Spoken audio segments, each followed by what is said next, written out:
Hey everybody, welcome to The Hang Up here on the line. I'm Matt Dillahunty. Thanks for joining me this week. First of all, huge happy birthday to my brother, who is the best person I know, Brad Dillahunty, who may or may not be in chat right now, but today is his birthday, and so I have a show. I get to do stuff like that. Tonight's going to be a little strange. Actually, Eric from Skeptics and Scoundrels is with me, but we haven't had a chance to talk yet because I was writing down notes for this. For those who watch the show regularly, I tend to do a little opening monologue on whatever issue has personally been bugging me or had a lot of my focus. And normally they only exist here. This one's going to be a little different. If you're not aware, in addition to the work I do here, I have my own YouTube channel. Closing in on 200,000 subscribers. It'd be really cool to hit 200,000 subscribers over there before the end of the year. So if you're not subscribed, I'm sure somebody in chat can put in a link, but it's Sans Deity is the channel. You'll find me over there. But it's part of my Atheist Debates Patreon project. That is my primary source of income, and I post 4 videos a month there. Generally, they look like this, except they won't say the line above. And I was so hung up on this that what I'd like to do is, just in case this is suitable for the Atheist Debates Patreon project, I'm going to do my opening monologue live without edits as if it was a video for that channel. And if it works out, great. And if not, oh well. So thanks for bearing with me. Let's try this. The Atheist Debates Patreon project presents Humanism and Murder. Who sets the policies at your job and why?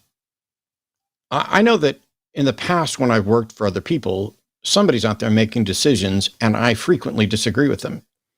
In many occasions, I would find out that a policy that I thought that was ridiculous and unfair was, in fact, ridiculous and unfair, and that somebody had been essentially promoted beyond their competence and making decisions that they just didn't have the qualifications to make. They didn't have the understanding of the data. How many times have you seen policies at your work where you're pretty sure you could do better and you don't even have all the information? And then occasionally you'll find that there's a good reason for a policy, something that you were unaware of. And yet you didn't get promoted beyond your qualifications and talents, or maybe you did, but we'll hope that you didn't. It's a common concern. And on some occasions you find out that the policy has a good reason. And in some cases, it was just a mistake. It was just someone thinking incorrectly, making decisions with insufficient information. Recently, the police have arrested the man who allegedly murdered the CEO of United Healthcare. I say allegedly out of habit. I've read his manifesto. I personally am convinced that he absolutely killed this guy. So is pretty much everybody else in the world. And I don't even know what's going to happen with the trial and everything else. I know he's been denied bail. We live in an incredibly volatile time where people on the left are incredibly frustrated and confused and, frankly, pissed off. The world seems unjust and foolish and getting worse. When they go high, or when they go low, we go high, has worn out its welcome. It didn't work as some people expected, and some people are frustrated and are thinking it's time to start going low.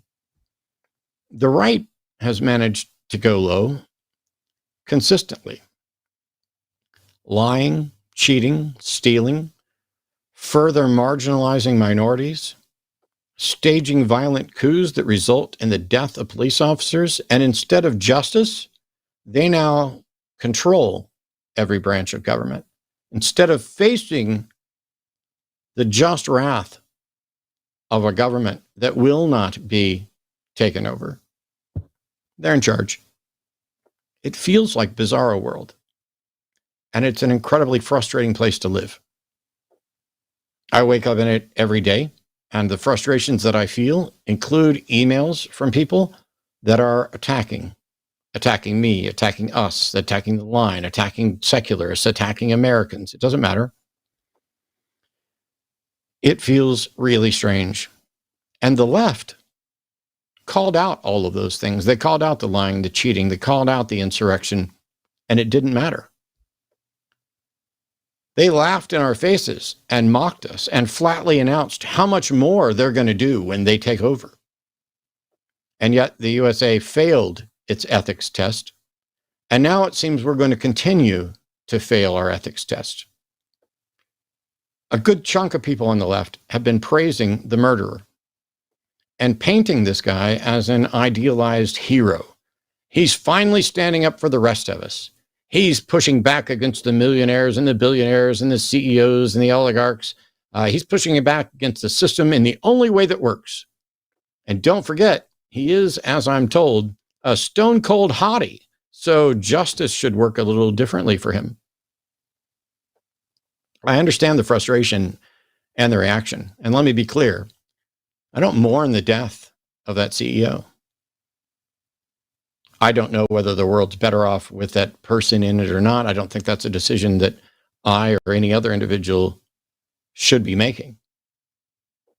But I'm not the slightest bit worried or upset that someone who made their money exploiting the suffering and death of others, even if that wasn't how they viewed it, even if that wasn't their intent, I'm not mourning that.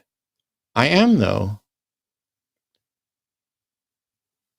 mourning the death of humanistic responses and the humanistic better angels of our nature that seem to be missing among so many of my friends.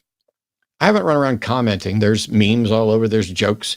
Some of them are, yes, amusing. I have no problem at all with gallows humor. I have no problem with, it's not too soon to make a joke about it. I don't, I don't feel any sadness or loss for that individual. But I worry that we are losing the thing that tried to keep us stable.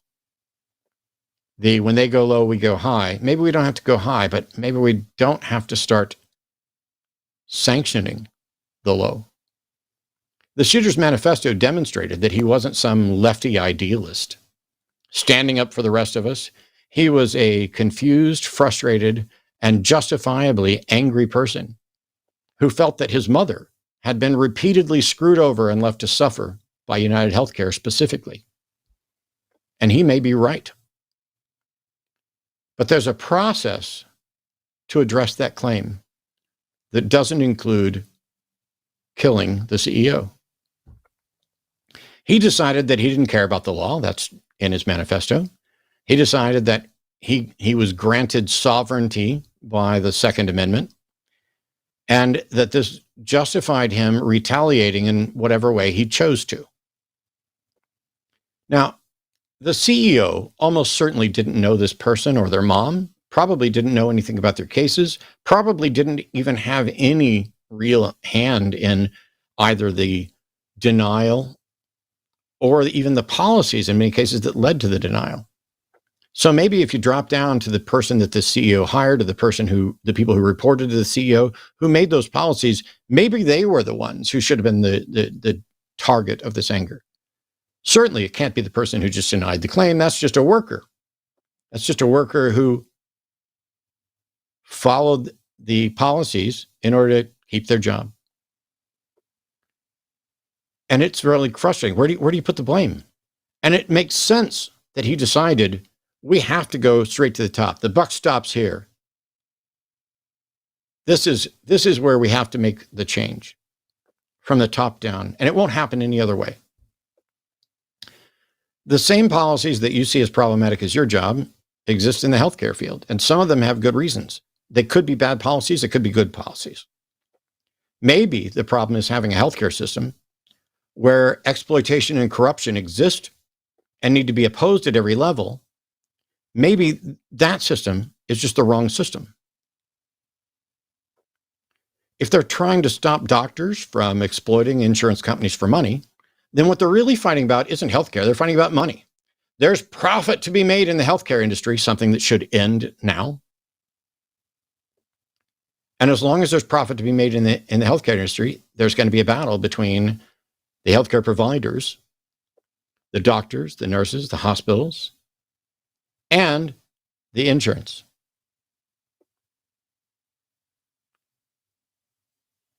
If they're trying to stop doctors from exploiting, they might have a good reason for this policy, but they could still be wrong and this policy could still be broken and this is somebody's mother And it makes complete sense that someone terribly frustrated at watching their mother suffer could be tipped over the edge to taking action like this. I'm genuinely, I'm sorry for his mom and for him more than I am for the CEO. I completely get how you can go from A to B. But there's a difference between empathizing and celebrating. There's a difference between empathizing and applauding. If you're going to say that the solution to the problems in the system is to just start killing people, who do you target and why? And why do you get to decide? Vigilante justice isn't justice. We know this. There's a reason why we've outlawed it. I think that it is frequently morally virtuous to oppose unjust laws and occasionally a moral duty to break those laws. But the law that was broken here was against murder and vigilantism. Those laws aren't unjust. They exist for good reasons. And we have to find a better way. Now, that doesn't mean laying down. It doesn't mean you just let, Matt just wants to let the corporations win. No. And by the way, I'm not sitting here, saying I have the solution to this. I'm in favor of socialized medicine. I'm in favor of changing the healthcare system. But we now don't have, we in the sense that the people who might ostensibly agree with me, we don't have the power to make that change. As I say this, there are people in chat saying, he literally killed a serial killer and free Luigi. This is where we've gotten, where otherwise moral people who object to January 6th and other things are celebrating a murder. And it makes sense. It makes sense that they would respond that way. We don't have to lie down and give up. But I worry that if we start saying, okay, we'll just forgive this murder and that murder, and we'll forgive the murders that we agree with. Who's we? We spent a long time building ethical systems on the backs of other ethical systems and learning from the mistakes. We learned how to have better laws and how to be better and how to make sure that a disgruntled person has some avenue for justice. And that avenue for justice seems to be gone in this system. Where is the avenue for justice for his mom? Where's the avenue for justice for all the other people who've had their claims denied, who are dying, who are suffering, while somebody else, a bean counter somewhere, treats them, a person, like a bean? And how can we make the most money off of this person? How can we make the most money off of their suffering? How can we make the most money off of their death? That's the part of the system that's broken. And it's understandable that people have died and that people will retaliate. We can say that that guy was wrong. But there are lots of otherwise reasonable people who are likely to be similarly wrong in the future if we don't actually make changes to the system. This wasn't some lone nut. This wasn't a gun problem. This was all of those things that we typically point to as, oh, here, we just need more thoughts and prayers, and we need to change our mental health procedures and all this. This was, to all the current evidence, an otherwise reasonable person, frustrated at the way his mother was treated, who decided not to use the available processes out of frustration that he didn't think they were likely to work, and went for the closest thing to the nuclear option that he had access to. We don't have to celebrate the act to mourn the problem in the system, and we don't have to celebrate any of it to try to fix it. As a humanist, I cannot sanction his actions, but I can empathize. I do not sanction his actions, and yet I still sympathize.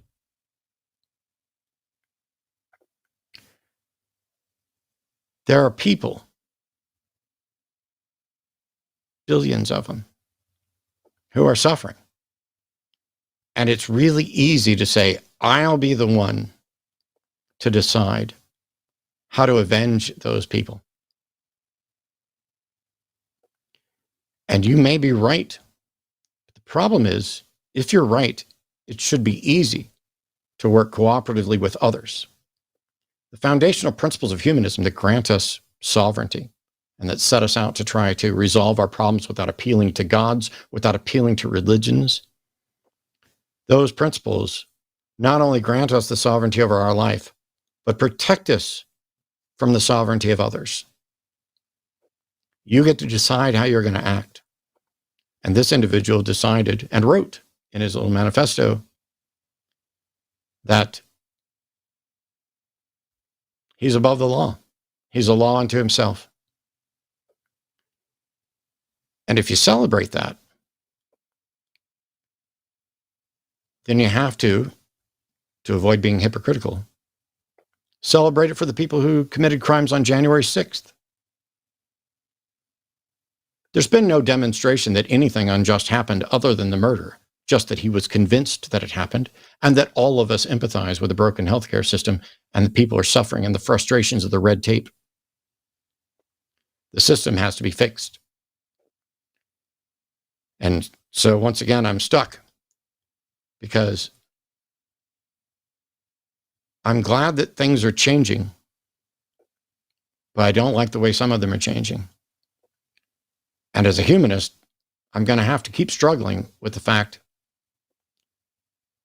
that people are taking actions that I'm opposed to on behalf of policies that I'm opposed to in the hope of making changes that I'm in favor of. And we just have to make sure that we're not celebrating the wrong things for the wrong reasons, and that we're not turning into hypocrites, and that we're not turning into the things that we hated and opposed. I'm not saying when they go low, we go high. I'm saying we should stay ethical. And when the laws are unjust, the ethical thing to do is to oppose them and violate them. But that's not what happened here. And so all of you can feel however you want to feel about it. You can think he's a hero. You can applaud him for it. You can hope that he gets away. You can have your Luigi lookalike contest. You can encourage all of those things that you think are fun in your eat the rich, screw the CEO's mentality. And I'm there with you for a good chunk of it. Just not celebrating murder. Just not sanctioning vigilante justice, because it's never justice. Thanks. On that note, joining me today, and my apologies to Eric, who had no idea anything I was going to say, who may agree, who may not agree. There are people in chat who agree. There are people who disagree. That's all fine. That's what was on my head. That was what was in my head, on my mind. Please welcome Eric from Skeptics and Scoundrels here to the show today. How are you? Greetings, Matt. Greetings, everyone. I am doing fine. And if folks in the audience, the reason Matt didn't say a word to me when we first connected before the call is because he was busy revising and writing down notes for what you just heard. So he was working up to the last minute for that. So yeah, totally acceptable, Matt. Enjoyed listening to your insights on that. It's really wild because it's a little mini sermon, and yet I still feel. So you remember when Richard Spencer got punched in the face, the Nazi dude, and he got punched in the face while he was giving a TV interview. And I called out my friends who were like, yes, punch Nazis. And I was like, no, the smartest thing Richard Spencer could have done would have been to pay somebody to punch him while he was on TV so that he could use that as a weapon against them. On the other hand, this concern about don't provide ammunition to the opposition. You got Ben Shapiro going, look, the left is nuts. They're celebrating murder. He's not wrong. And yet, that's ammunition we gave. But they gave us all kinds of ammunition. It did no good. Yeah, I think one of the biggest issues, underlying fundamental issues in the United States is our society's, our government's approach at just kind of band-aiding solutions instead of addressing underlying core issues. Instead of like a systemic reapproach to certain things, they're like, oh, okay, well, we got, for example, school shootings. We have lots of mentally ill in the country. We have very poor health insurance, and we have lots of guns. So naturally, of course, we're going to have these types of shootings. Instead of addressing the core issues, which is a long-term solution and is something that would eventually cause the problem to just kind of evaporate and go on its own, they go towards things like, well, let's arm teachers. Oh, let's put security guards in the schools.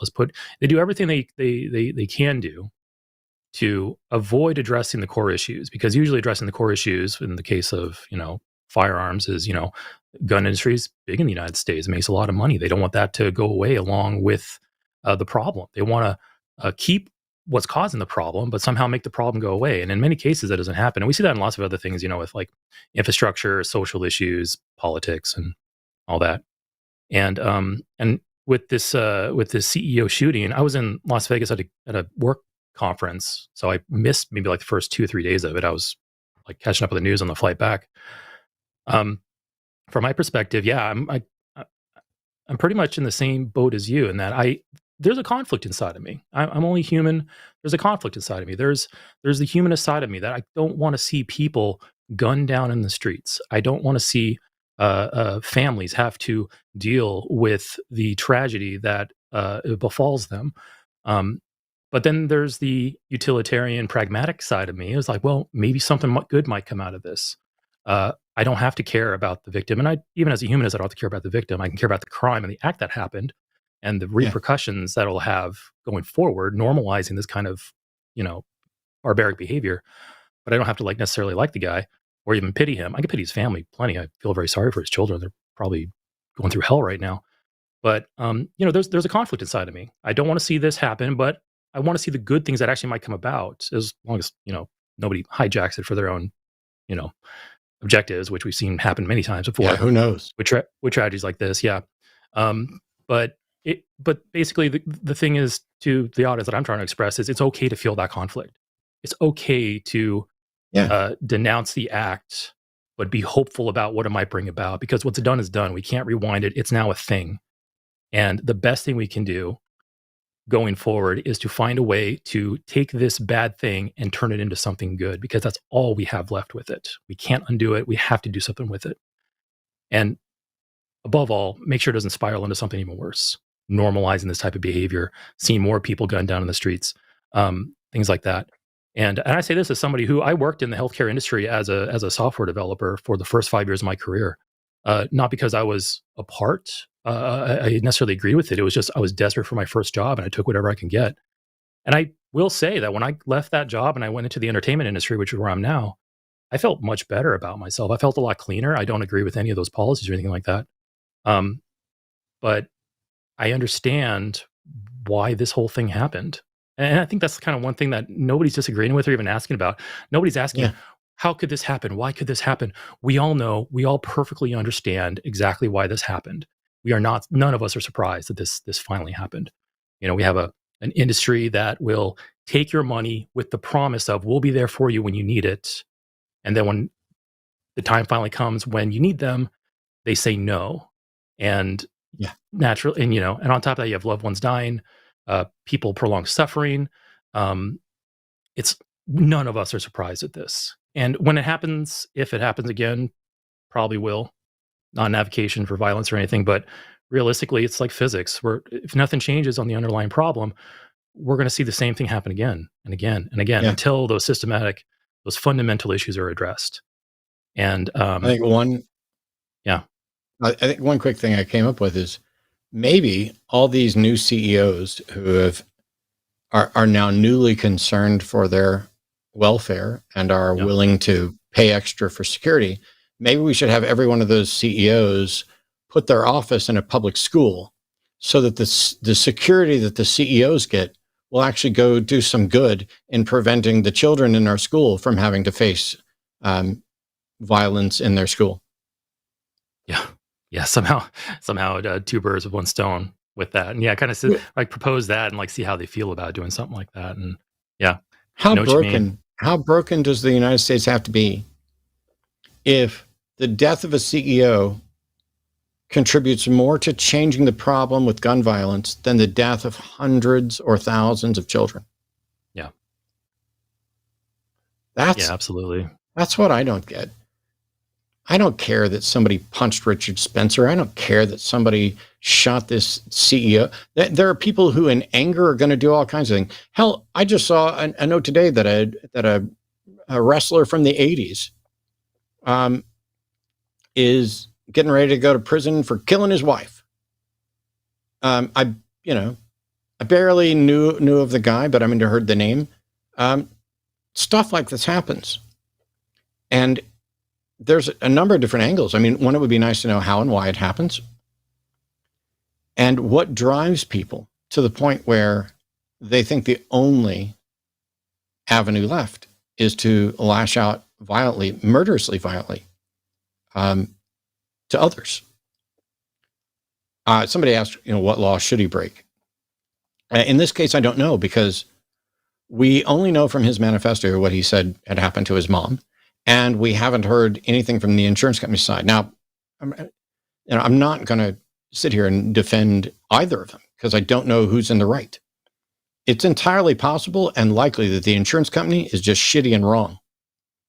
Another insurance company had a policy where they increased, or they started denying anesthesia charges over a certain amount of time, which means if you're in surgery and it runs long because of complications, they're going to stop covering the anesthesia at some point, and then you will have to pay for the rest of the anesthesia. So I was watching Rebecca Watson talk about this yesterday, and she's like, so you're going to wake up to basically medical bankruptcy. Mm-hmm. I actually pulled that article up once I was listening to what you were speaking about. That was Anthem Blue Cross, and they had plans to limit the length of time anesthesia is covered in your operation, and they were going to do like this phased system where, and as you say, what if there's a complication? Now the surgery is going to run long. They have to keep you under for longer. They were planning to basically modify their plan so that they will pull coverage, and you will wake up and you'll be like, well, how was that 4 hours? And they'll say, no, it was 8. Here's the bill. And again, like I said, these are companies with the health insurance company. It's a company breaking its promise to you. It's a company saying that we are going to pull what we promised you, that you paid for, that we guaranteed you, and we're to pull it for these arbitrary reasons. And it's really just to enrich the shareholders. But again, the utilitarian side of my brain, that was rolled back, by the way, immediately after the shooting. Rebecca pointed that out, and I love the fact. Hi, Rebecca. She was they changed their policy right after the shooting, but it could be coincidence. And I just found that extra funny. That you're right. It absolutely, it could be coincidence. On the other hand, so the law that was broken, I don't know that a law needed to be broken, because I don't know what processes had been tried. I don't know what appeals had been filed. We don't have any details. This could be someone retaliating to the most horrific miscarriage of justice in the healthcare system ever. Or it could be someone who is mistaken or misunderstands something related to the policy and is just focused on the fact that you hurt my mom. And at this point, I don't know which one's which. And neither does anybody else. So I don't know how people can be celebrating. It's a little strange, but it's also, it's who we are. When I remember where I was when the bullet clipped Trump's ear. And Jimmy very quickly pointed out, please don't celebrate this. Please don't be stupid. Please don't celebrate this. Because before we even know what's going on, it just optically looks awful. Would I be bothered at all if that bullet had done more than graze him? No. And there are certainly deaths that I would probably have celebrated at different times. I mean, everybody goes to, let's kill Hitler. Cool. Yeah, I don't, one of my favorite Jimmy Carr jokes is that one good thing about Hitler, he killed Hitler. And that I can appreciate. And that I think what I find odd is that I used to be pro death penalty. I am now opposed to the death penalty, in part because, not because of an idealistic reason that we shouldn't kill someone or that wouldn't be just, but because I find the justice system to be so terribly broken that I don't think we can be sufficiently confident that we're actually engaging in justice. Yeah. And so I'd rather err on the side of caution. And because I don't think there's a hell for them to suffer in, I like the fact that they're maybe suffering a little bit more for a little bit longer in a prison. That said, the people who tend to agree with me on the death penalty, some of them are like, yeah, I'm opposed to that and that and that. But you know what? Killing a couple of these rich folks, by the way, I'm sure that there's absolutely no way to censor this for people to understand that what I'm saying is about things I'm opposed to. And so I'm sure I just cost us all the monetization ever in the history of the world. We may have to edit out the entire first half hour of this show. We have lines open. We've got a call we're going to take here in a minute. Sorry that went longer, but if you have thoughts on humanism and justice, or if you want to defend your supernatural beliefs or your God beliefs, by all means, call in. What I don't know how to deal with is bong hit esoteric theology of, I believe that the universe is conscious, or that we're God, or that we're conscious, or whatever. I don't know how to deal with that.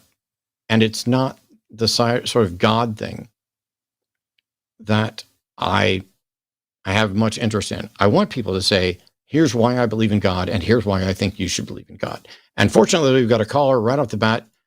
Caleb's calling from Ohio, pronouns are he, him, who I'm hoping will tell us exactly why he believes in God, what that God is, and why we should also believe, because he says he doesn't think it's possible for life to come from natural processes. So, Caleb, you're on the air with Eric and Matt. How are you? Yeah, hi. Thank you guys for answering my call so that we can talk about this very big topic. So, yeah, as you said, that is why I'm calling, because I do think it's impossible for life to have arisen by natural processes, and I do think that there is evidence for an intelligent supernatural cause. So, although I am a Christian, I would like for this call to just be focused on trying to show if there even is an intelligence that caused life. So, maybe another time I could call in. We could focus on why I think this is the Christian God. But yeah, I just kind of want this to be about the whole natural process thing and supernatural intelligent cause. You guys fine with that? Yeah, I have a number of problems and a number of questions, because I could see one thing.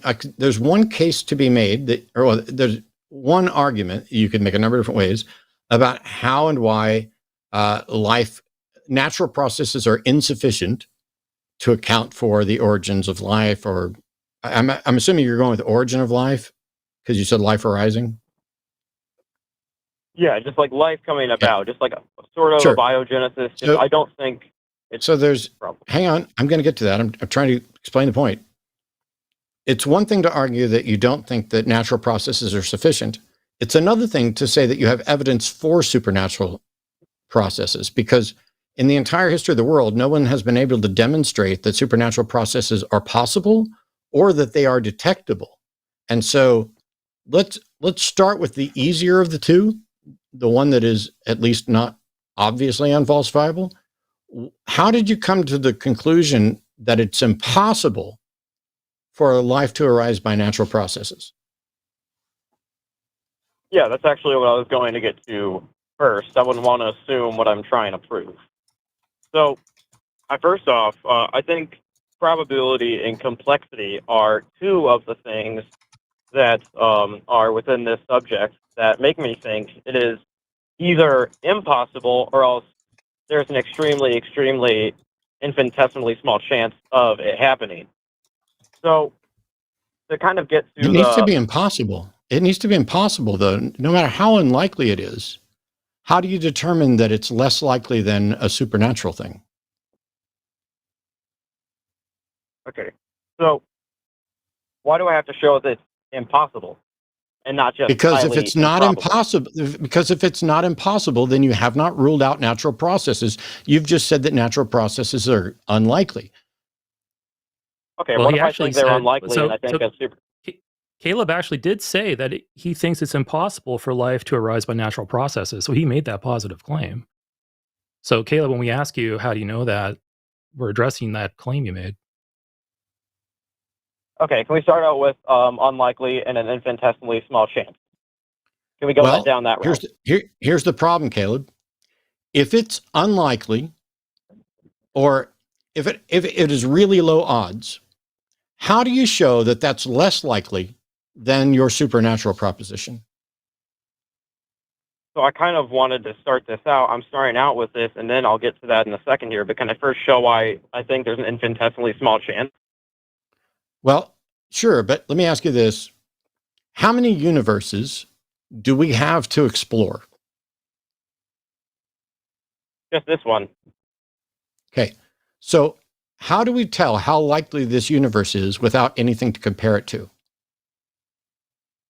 I'm talking about based on like the complexity. Like we can know based on things that we observe within this universe that Complexity unlike is not a hallmark. Complexity is not a hallmark of design. Simplicity is. But the question I asked was, how do we say what the probability of this universe is if we have nothing to compare it to?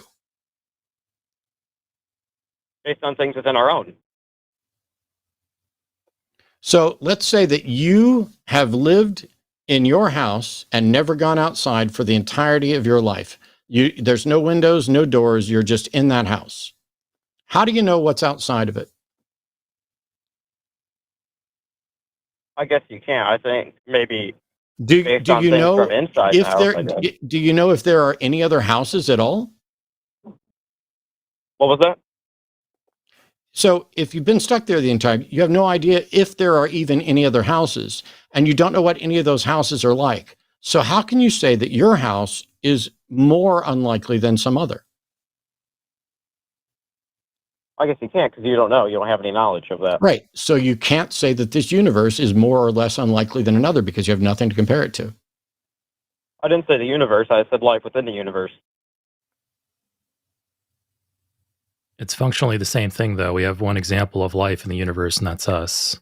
So the question still stands. You're the person in the house. I'm sorry, you can just change the analogy to be, what do you know about other people in other houses? Nothing. The analogy still holds. You are trying to say that this is unlikely when you have no way of demonstrating how unlikely it is. And you're trying to say that another option is more likely when that other option is completely untestable. But go ahead. Do you think there was a point before there was life? Yes.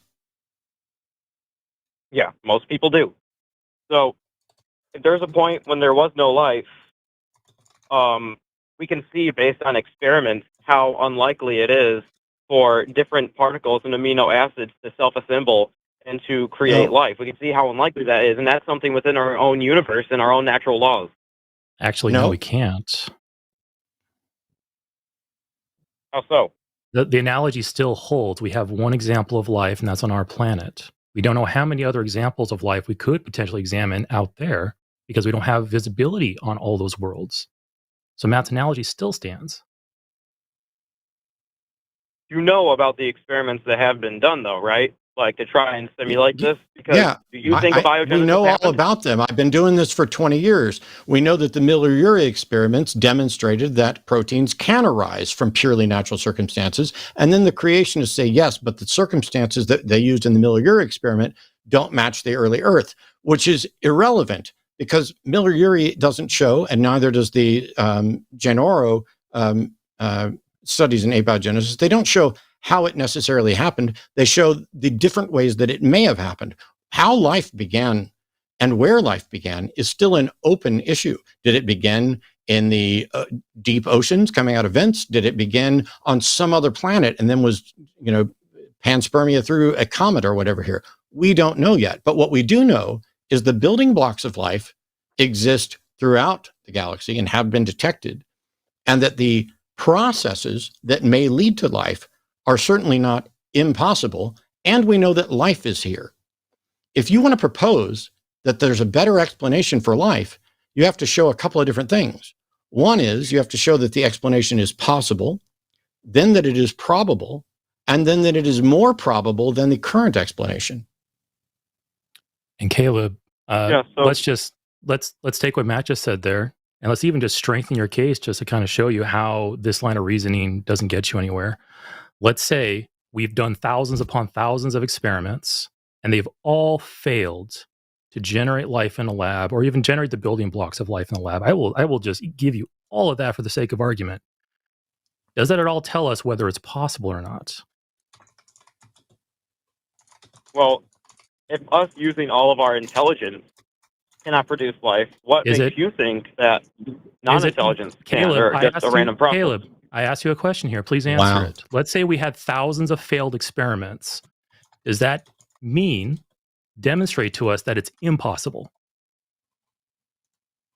Well, no, I think it shows that it's highly improbable, because that was going to be my phase 2 of the question. So you just said it doesn't demonstrate to us that it's impossible. How does it at all demonstrate to us the probability of it being possible? Well, if every single experiment fails, and by the way, the Miller experiment, I don't think they got proteins, they got amino acids. I asked you, I didn't even mention anything about proteins. I'm asking you, how does that all indicate to us? I did, and I may have misspoke. Okay, yeah, it was amino acids. But in this hypothetical, the Miller-Urey experiment also failed to do anything useful for us. Yes. How does that at all indicate the probability? Because I think that if we can see we can't even really generate a protein at all using all of our intelligence, I think it shows how less likely it is that a natural process could produce. Does our intelligence somehow represent all possible scenarios out there? How does that map? No, it doesn't. But wouldn't you rather something happen intelligently, like with humans, than non-intelligently? No. Caleb, no. So do you understand why logical fallacies are a problem? Yes, I do. I've been learning a lot about them, actually. Cool. Well, apparently it didn't stick, because your argument is fallacious. Your argument is, if we, with all of our intelligence, can't produce life, why would you think that non-intelligence can?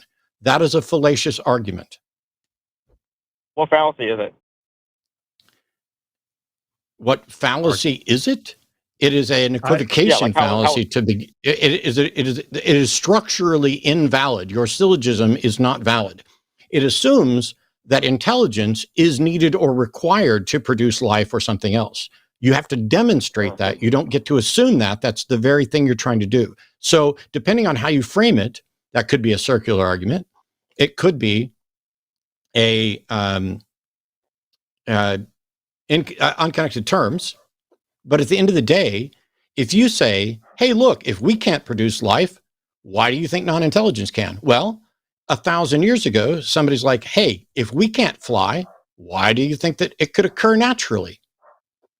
Your argument about this is that, hey, we're really smart and we've looked into this and we can't do this. Therefore, it can't be done without a miracle. It can't be done without some greater intelligence. But there are plenty of things that I can't do, no matter how intelligent I am, that happen in nature all the time. I can't make it rain. Yeah, okay. So, I mean, a couple things I got to say about this. So, I mean, first off, this is still kind of earlier in what I was saying. I said that right now I was just focusing on, like, I never implied that just because of this, it had to be intelligent. So that's kind of like something I would like to... No, Yes, you did. No, that was You the second literally part. I said, said, I think, you literally said, if we can't produce life, why do you think non-intelligence can? Those are word for word what you yeah, wrote how did I down. reference intelligence there? I said non-intelligence, not intelligence. Okay, Caleb, before you start going down the road that is dishonesty that gets me upset, when you say, if we can't produce life, are we intelligent? That's a yes or no question. Would you say, are we Are we intelligent? That's the intelligent? question. Yes, Are I think we we're intelligent. intelligent? Of course we are. Cool. I do too, which is why when you said, if we can't produce life, why would you think non-intelligence can? You just a minute ago, you said you didn't mention intelligence. You mentioned non-intelligence. That's a lie. That is an outright lie.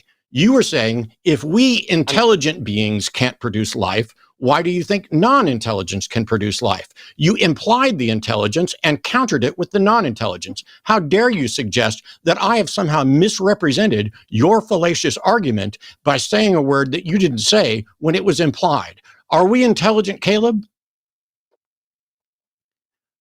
Yes, we are intelligent. When What you kind said, of a question is that? when you said, if we can't produce life, weren't you suggesting that because we are intelligent and we can't produce life, that is contrasted with non-intelligence causing life? Is that correct? No. Is Yes, that but I was correct? saying that Then why we're did not you suggest that it wasn't correct, you liar? I was saying I wasn't implying a super intelligence like a god yet. That's I what I didn't was say saying. a I super wasn't saying that humans intelligence, aren't you intelligent. liar. Okay, we're going to mute you. We're going to mute you, and I'm going to bow out of this in a second, and I'm just going to let Eric do this, because now you are changing your words again. At first, you suggested that because we're intelligent and can't produce life, it's silly to think non-intelligence could produce life. And when I called you out on that, you're like, I didn't say intelligence, I said non-intelligence. So then we did this fucking stupid tap dance because you're a liar, backpedaling. And then when you get called out on that, you decide to say, well, I wasn't suggesting that it required a super intelligence, which, by the way, I think you fucking were, but neither of us said that, and it isn't relevant. So will you stop lying and stop backpedaling and make a case to explain how you can determine that the universe, or that life, is more probably the result of an intelligence than natural processes? Please. Okay, sorry, I'm still getting over the insult. But anyway, so Oh, hang on. Let me mute you again. It's not an insult. It is a factual assessment of your dishonesty in conversation. You said something, implied that I misunderstood it, then after discussion, realized that I was correct, acknowledged I was correct only when forced, and then tried to change it to something else that was irrelevant. That, sir, is dishonest. It's not an insult. It is a fact that you have argued dishonestly and fallaciously. I would like for you to argue honestly and without fallacies for how you can be confident that life is more probably the result of an intelligence than natural processes. okay, so I think so. For one, I wasn't trying to be dishonest, and I'm sorry if I'm sorry. I don't need you to tell me that you weren't trying to be dishonest. I need you to acknowledge that you were being dishonest and apologize for it, or ignore it and do the thing that you said you'd do, which is demonstrate a good reason to think that life is more probably the result of intelligence than not. I don't need you to dance around about how, I'm sorry, I wasn't trying to be dishonest. I just am naturally dishonest. Just do what you said you're going to do. Stop whining. Okay, so the first thing I was talking about was why I think it's impossible for nature to produce life, and then now, which was going to be sort of the second part of this call, was going to be me talking about why I think it's a super intelligence, not a super intelligence, but like a super. Wait a minute. So now you're saying super intelligence, and then as soon as you said it, you realized, whoops, I just screwed myself by saying the thing that I didn't say. So now you're going to back down. And you also just asserted that it's impossible for nature to produce life. Demonstrate that it is impossible for nature to produce life, please. What was that last part? I'm sorry, I couldn't really hear you. Demonstrate your claim that you just made again, that it is impossible for nature to produce life. Okay, I think it's impossible for nature to produce life based on our observations, and based on the probability of even a functional protein being made, being 1 chance in 10 to the 164th power, which is infinitesimally small and would be crazily stupid to believe. I'm going to say that. Okay. I hope I don't have to mute you here. So your justification should... Okay, fine. I'll mute you. You can get unmuted when you stop being a dick and interrupting me. That was an insult, by the way. I asked you to give a justification for why you think it is impossible for nature to produce life. And your answer was, because of our observations, which is a nothing sentence. It doesn't tell me what the observations are. So we can just toss that first sentence out. Then one of the observations that you cited was the infinitesimally small probability of one protein arising. That was your only point, because right after that, you just poisoned the well by saying it would be crazy to believe that this could occur naturally. Well, I'm sorry that you think it's crazy to believe it, but what we asked you to demonstrate was your claim that it is impossible for nature to do this. Not that you find it Looney Tunes, because you clearly don't understand and don't have any expertise. And no matter how unlikely it is that a protein might form by natural processes, you need to demonstrate that it's impossible. And if you can't do that, you need to demonstrate that your proposed solution is in fact more probable. So you don't get to say, it would be crazy to believe it. That's not an argument. That's an ad hominem fallacy. That is poisoning the well. Pick your fallacy. You're so good at them. I wish you'd spent more time learning how to argue and how to present evidence instead of presenting fallacies. So if there was only one chance in 17 quadrillion billion that a protein could form by natural processes, is that impossible?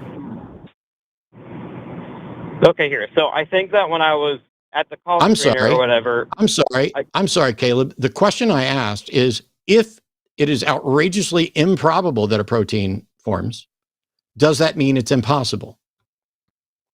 I'm trying to talk about the whole improbability thing, but you barely give me Caleb, 5 seconds. I've asked you a question that I'd like you to answer. Are you going to answer my question? Sorry, what was the question again? Can you say it?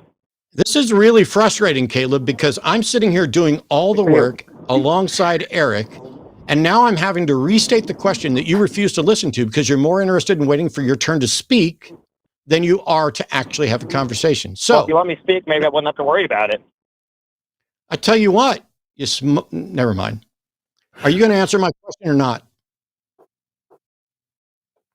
Yes, I will. But I got to know what the question is so I can answer it. I've already asked you 2 times. Now you're making me repeat myself again. I will not be repeating myself further. Okay, well, then I can't answer it, and that's your fault. So. Not second pie hole. I mean, further after this one. If it is incredibly improbable for a protein to arrive by natural processes, does that mean that it is impossible? Yes or no?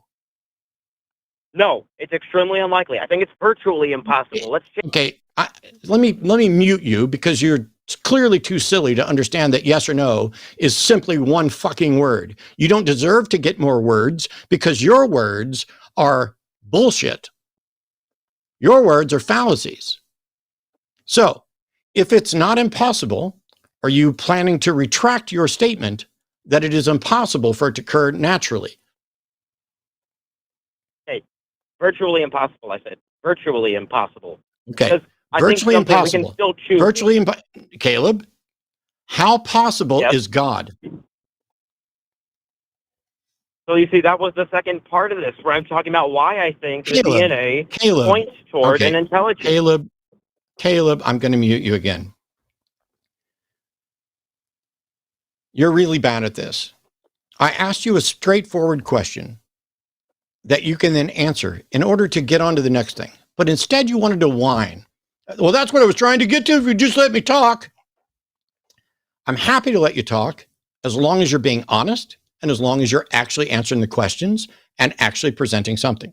So, is it possible for a God to exist? So I think that when we look at the DNA, I think that I'm sorry.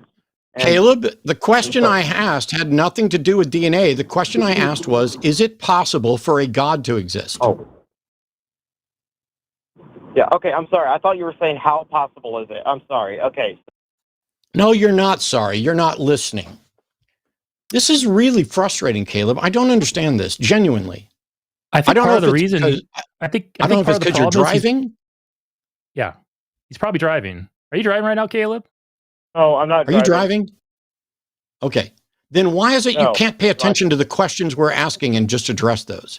Here's my question. Is it possible that a God exists? I said yes, or else I wouldn't be calling as a Christian. You didn't say yes. Just now. You don't get to, No, why are, when you why are muted you a me. fucking When you liar? muted me. I'm muting you again. When I asked you, here, I'm going to unmute you and I'm going to ask you a very simple question. A minute ago. I said it when you muted me. Would you stop fucking talking? What the fuck is your brain damage? I just told you I'm going to ask you a very simple question. And as soon as I unmuted you, you interrupted to stall the question. Are you capable of having an honest conversation or not? Okay, I'm sorry. Someone was trying to talk to me what was happening, so I kind of lost what you were saying. I said it when you were muted, by the way, sir. I said that when you said no. Caleb, do you think I can hear you when you're fucking muted?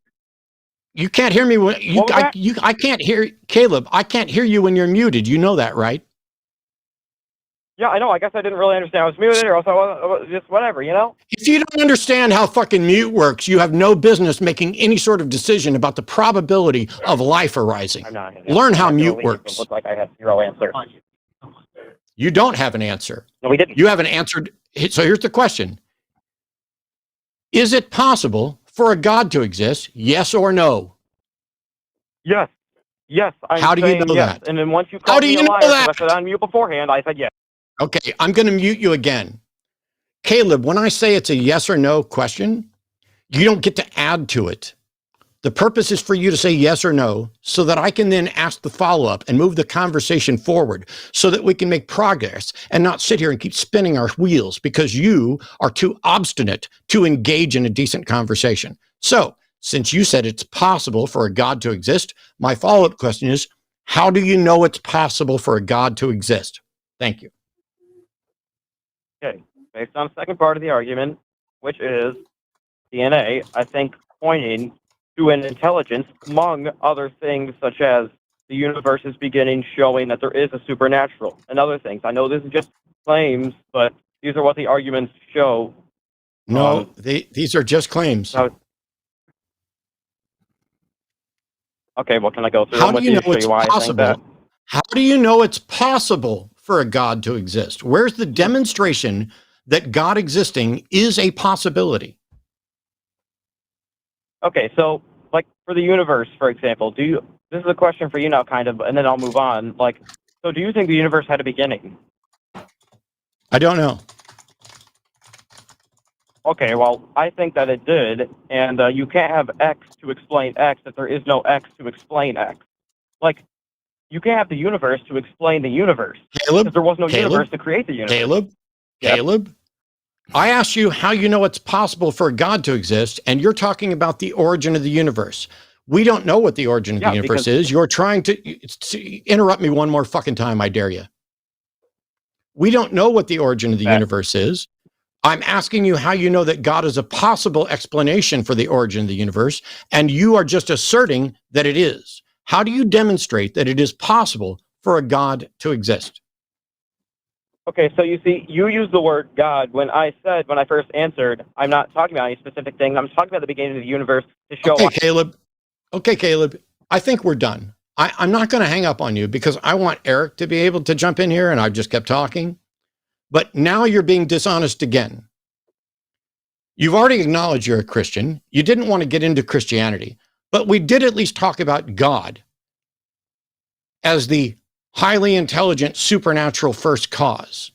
I'm sorry that in order to be expedient in a conversation, I used the shorthand God language, which now you're going to object to because you're a coward who cannot demonstrate the things that you're asserting. And so you have to focus on, Matt used the wrong word. Matt said intelligence when I said non-intelligence. Matt said God when I just said super intelligent, supernatural. Don't worry, Caleb. You only have to deal with Eric from now on. I am finished with this conversation. You are not honest enough to continue with for me. Yeah, Caleb, I've been taking notes this whole time and listening, and you asked what was the fallacy earlier, and the one I immediately went to, which I'm going to lay my cards on the table here, right here.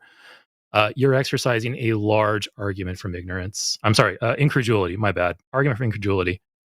Like your initial comment here. Okay, let me ask you if this is accurate. Your initial statement here in the call screener list, which you may have not verbally said this to us, but this is what was written. You say, I don't think it's possible for life to come from natural processes. Is that a correct assessment of you? You don't think? I think I should have worded it better, but it's true though, right? You don't think life can come about from natural processes, right? I'm sorry, what? You don't think that life can come... All right, I'll try one more time. You don't think that life can come from natural processes. Is that correct? Yes or no? I don't think it produced it. I think it's very unlikely. Like I told Matt. Do you understand that what you think has no bearing on what reality actually is, right? So if you think X is impossible, that doesn't actually mean X is impossible, right? Well, yeah, I mean, my thoughts don't change reality, but I don't see how this is relevant. Okay, good. Because your inclinations and your assessments don't actually tell you what reality is. When we ask you about when you make these claims about it is impossible for life to not arise by natural processes, which is an actual quote you said earlier, and then you say that it took some intelligence or it took some origin, and you're eventually going to lead that up to a super intelligence known as God. When we ask you for the evidence for that, because I can sit here and say, I don't think that's the case either, and we don't get anywhere. My thinking that that's improbable or impossible has no bearing on whether it is actually improbable or impossible. So we can just get rid of what we think and what we lean towards based off of things that we observe, and we can just get straight to the claims and the evidence. So your claim as a Christian is that a God exists, and that God is responsible for everything around us. He put all this in motion. He designed us. He designed everything. He put it all in motion for some reason. What is your evidence of this? Evidence for God's existence? Yes.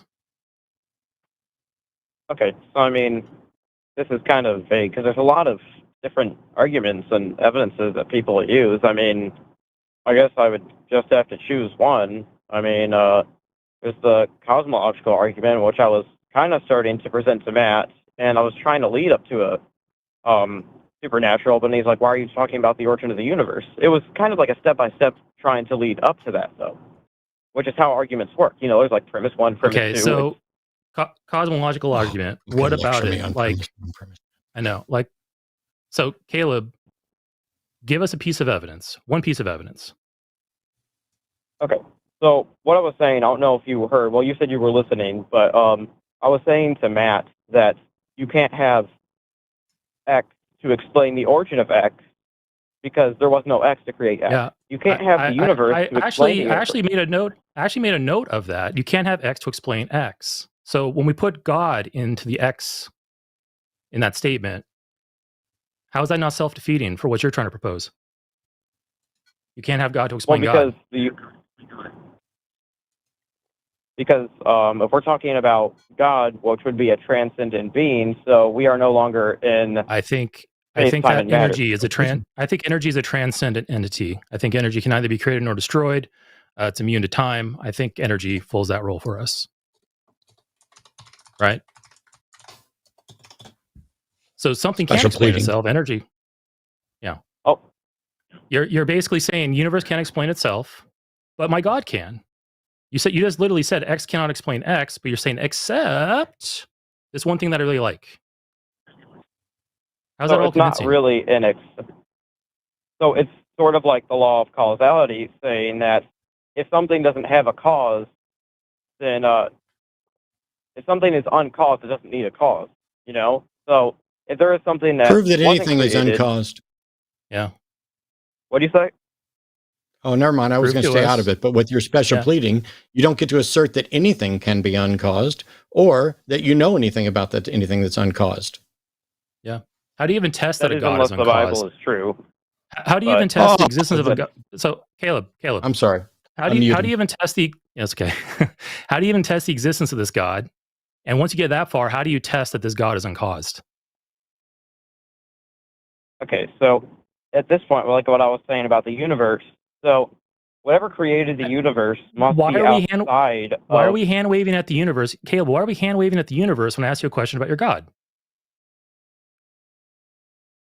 because this is how we get to a supernatural being that created the universe, which is outside of space, time, and matter. If we're outside But of time, we've already then that's demonstrated. We've already shown you that your claim about it being impossible for this to arise by natural purpose and thus require something non-natural, you have not yet supported.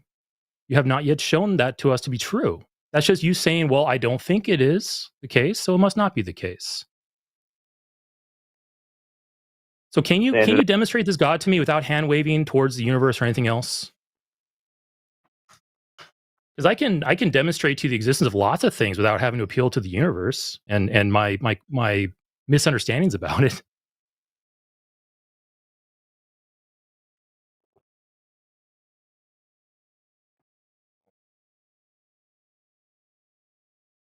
You still there, Caleb? I hope he didn't get in a car accident. Somebody was driving. All right, I think we lost him. Caleb has disconnected. Oh, okay. I know he was fearful that it would look like he wouldn't have a response, and he's right. So thanks, Eric. Sorry that I got in the way, because what we No, you're really fine. needed was no, I got in the way because you managed to get to the question much quicker that demonstrated the problem. And that's cool. I'm not like, it's like, hey, I'll stop what I got to stop. It's strange to me that it was, okay, I think it's impossible for life to arise from purely natural means. Okay, nice. How do you demonstrate that? Well, it's absurd for life to, I mean, literally, the baseline of what he was claiming was that it was absurd to think that that was possible. Mm-hmm. That's not an argument, and it's not evidence. It may, in fact, be absurd to think that, but you have to make the case that it's absurd. And Yeah. the overwhelming trend right here is I just feel like.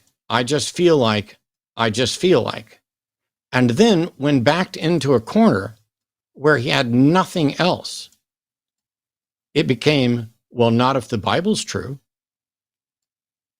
And I'm just like listening. This is,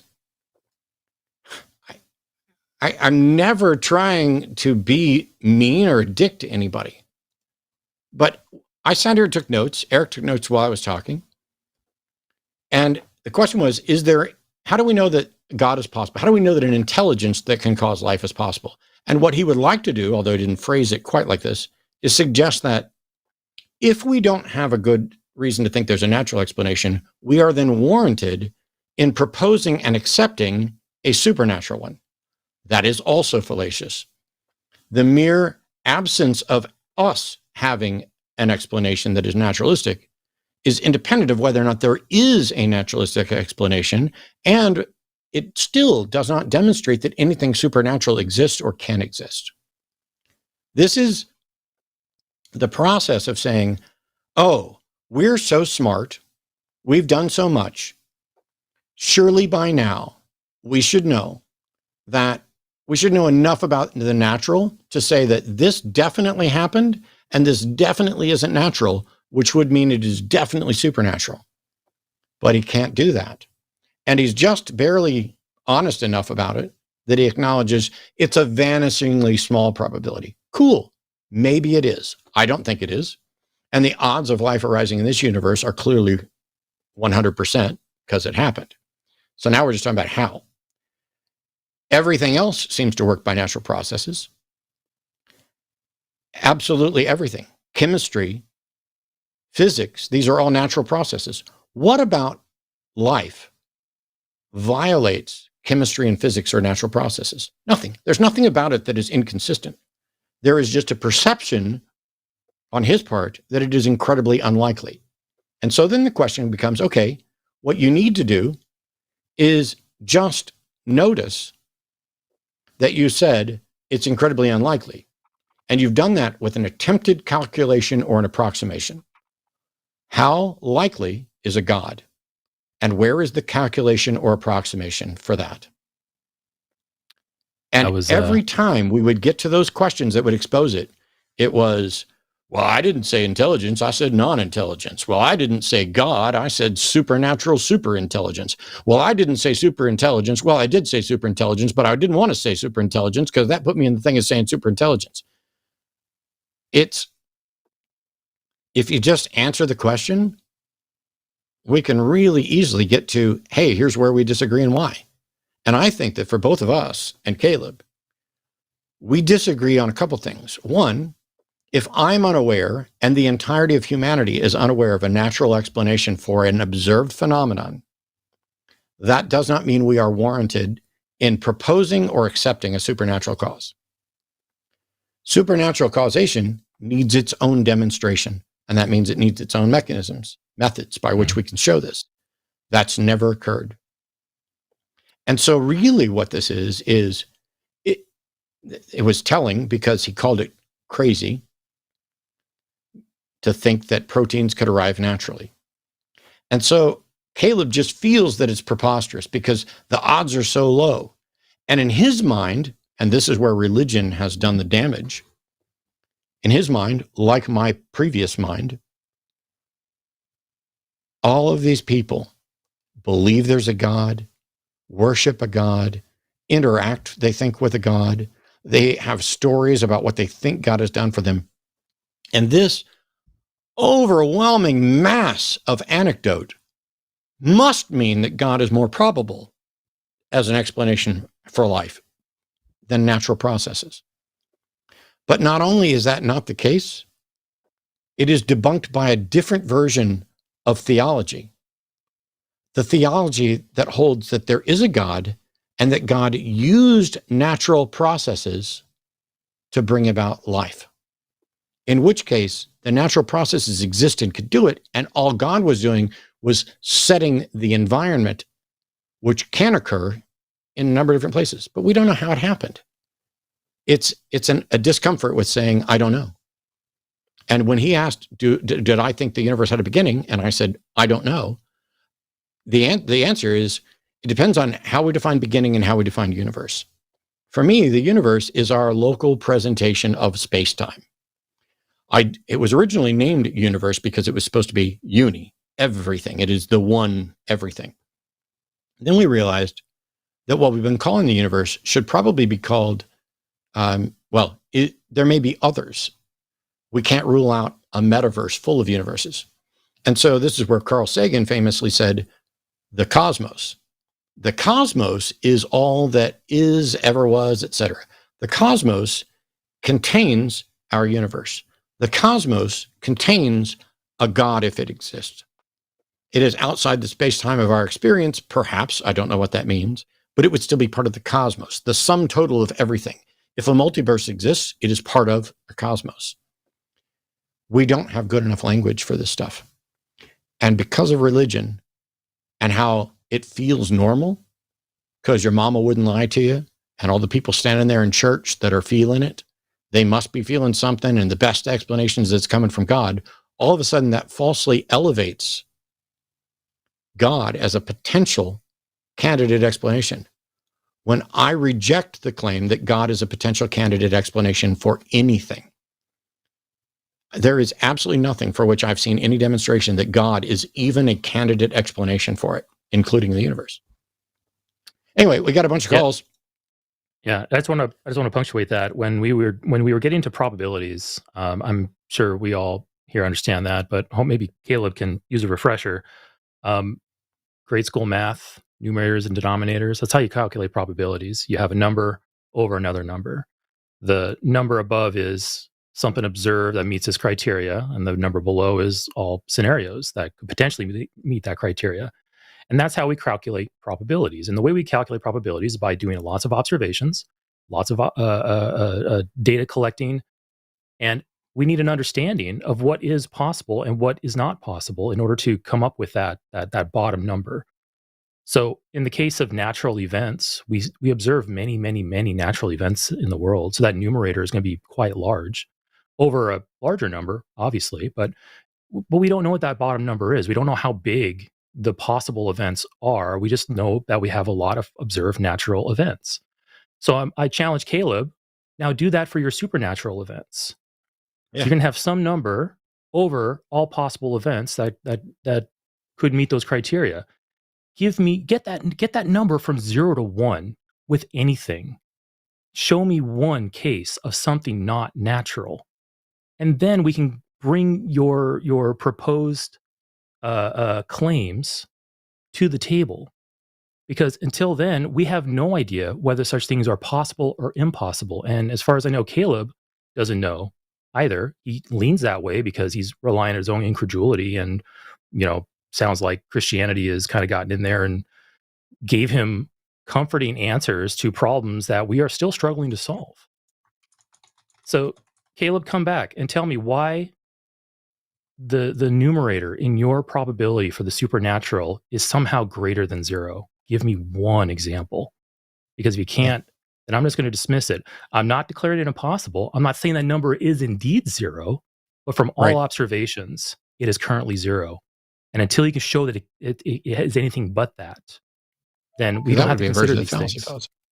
Yes, exactly. If we were to conclude that because Caleb can't get his numerator up, that therefore God is impossible, we would be making a fallacious argument. We would essentially be doing a version of the fallacy by saying that because your argument is false, therefore the conclusion is false, and that is a fallacy.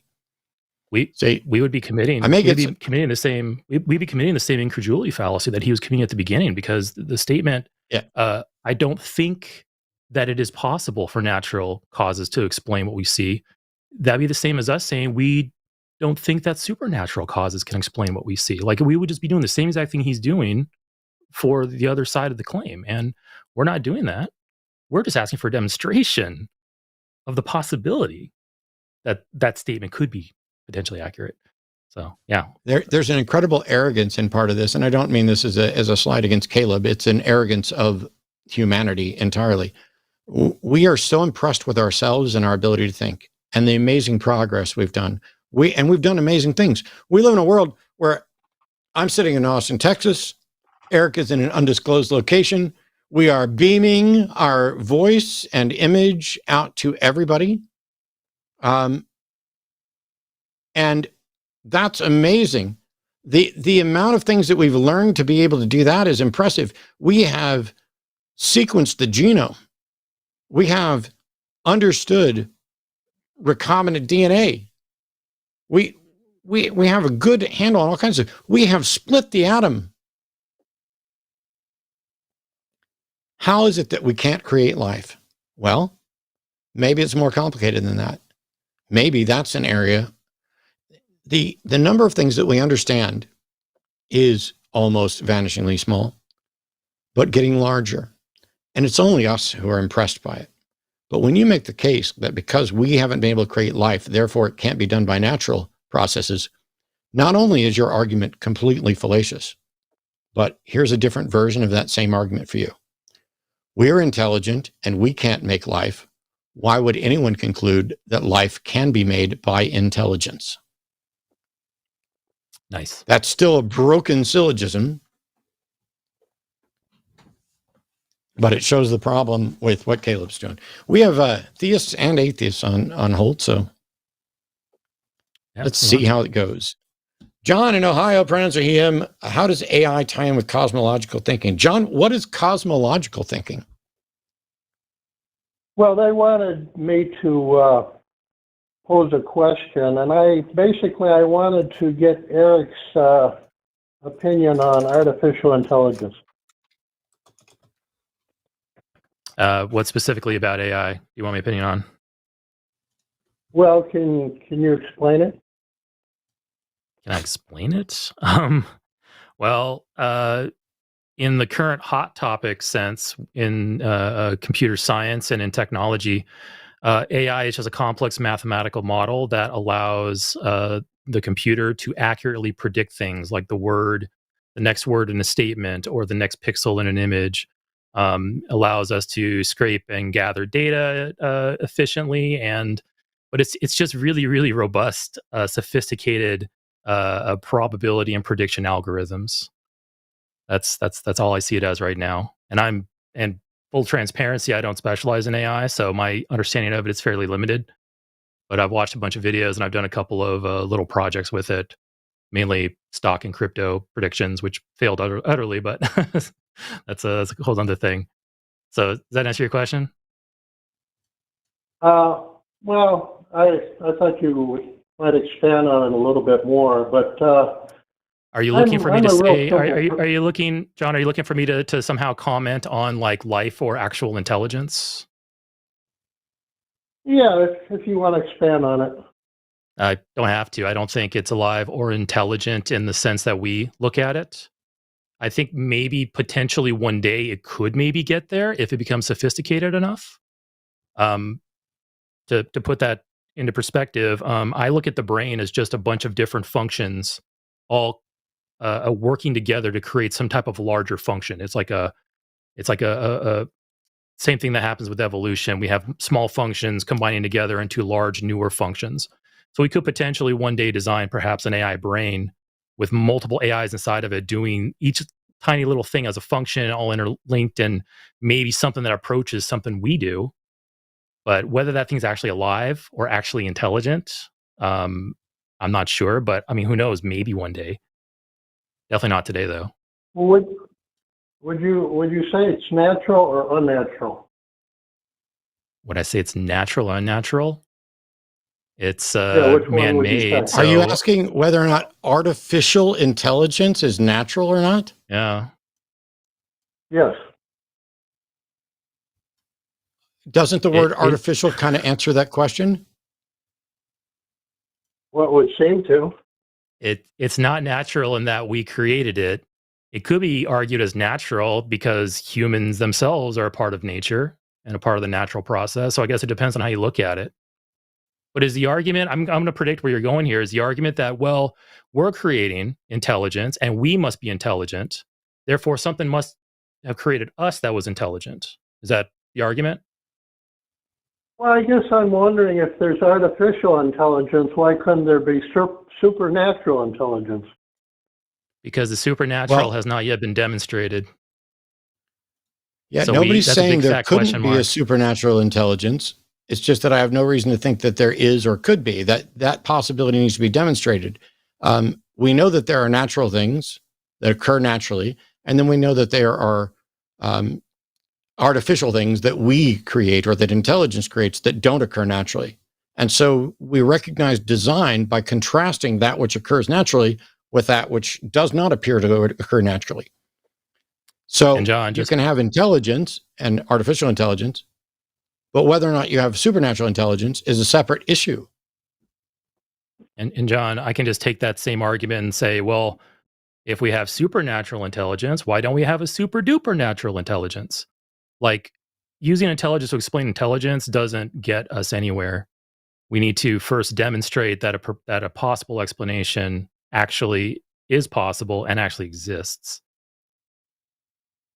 So you can see how that doesn't really get you anywhere. Go ahead. I'm sorry, say it again, John. I was going to ask Eric if he believes in evolution. I believe evolution is a fact and explains the diversity of life on the planet. So sure, in those crude words, yes, I believe in evolution. Do you think that man is the highest species that will ever happen? What do you mean by highest? Well, do you feel man is the highest species on Earth? I asked you, what do you mean by highest? The most evolved. What does most evolved mean? Well, I thought you believed in evolution. Evolution doesn't John, have a concept of most evolved or more Yeah. evolved. Evolution is merely change over time. I'm not more evolved than any other living being.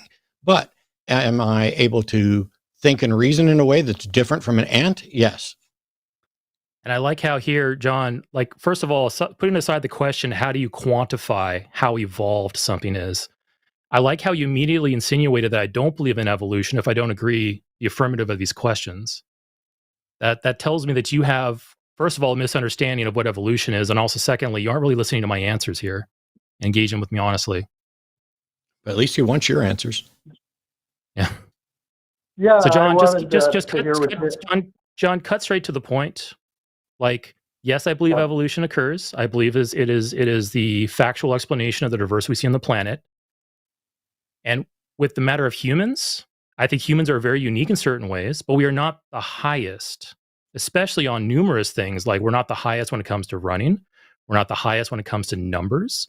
We're not the highest when it comes to resiliency against disaster and other things. It depends on what you're talking about when you talk about highest.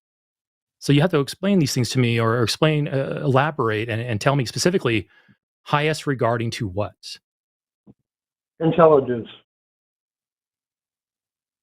As far as I know, humans are the most intelligent creatures on the planet. Okay. Now, do you think there'll be another species beyond humans that will be more intelligent? With my understanding of the way the universe works, sure, I think it's possible.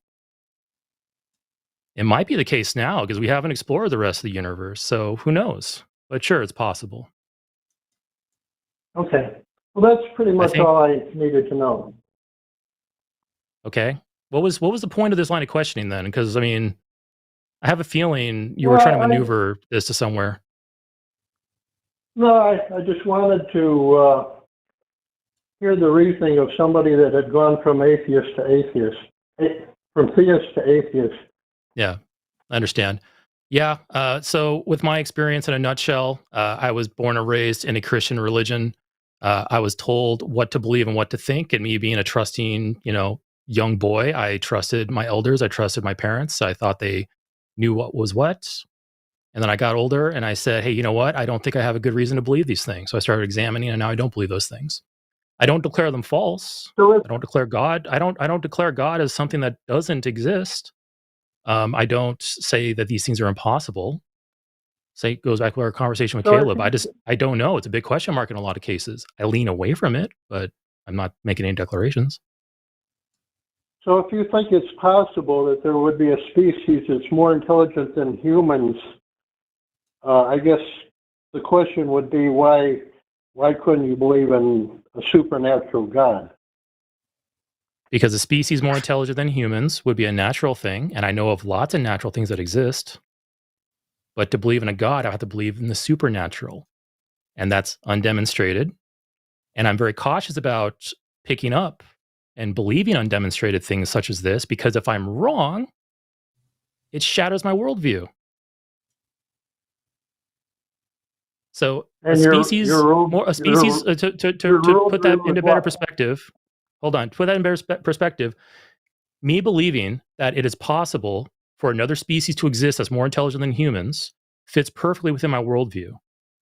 The one that I'm very careful to curate and to justify. But now if I were to accept something supernatural and I'm wrong about it, and I adjust my worldview accordingly and I'm wrong about it, now I've made a huge error in my perception of the world and my ability to navigate it accurately. So that's why I reject those things until they are demonstrated. Go ahead. Okay, can I try something? Okay. Sure. Okay, can I try something real quick, John? No. No.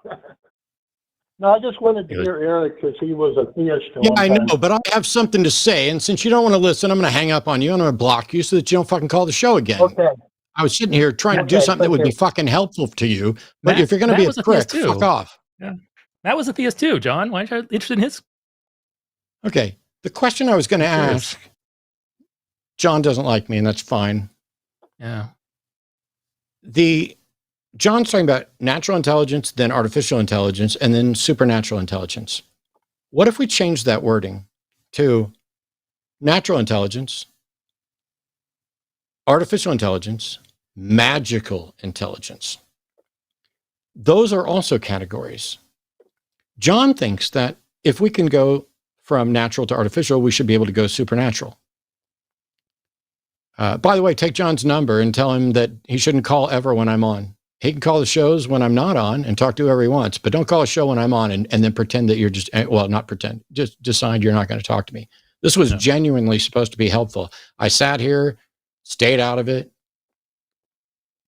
Gosh, John, it's almost like John doesn't really care about truth or getting answers.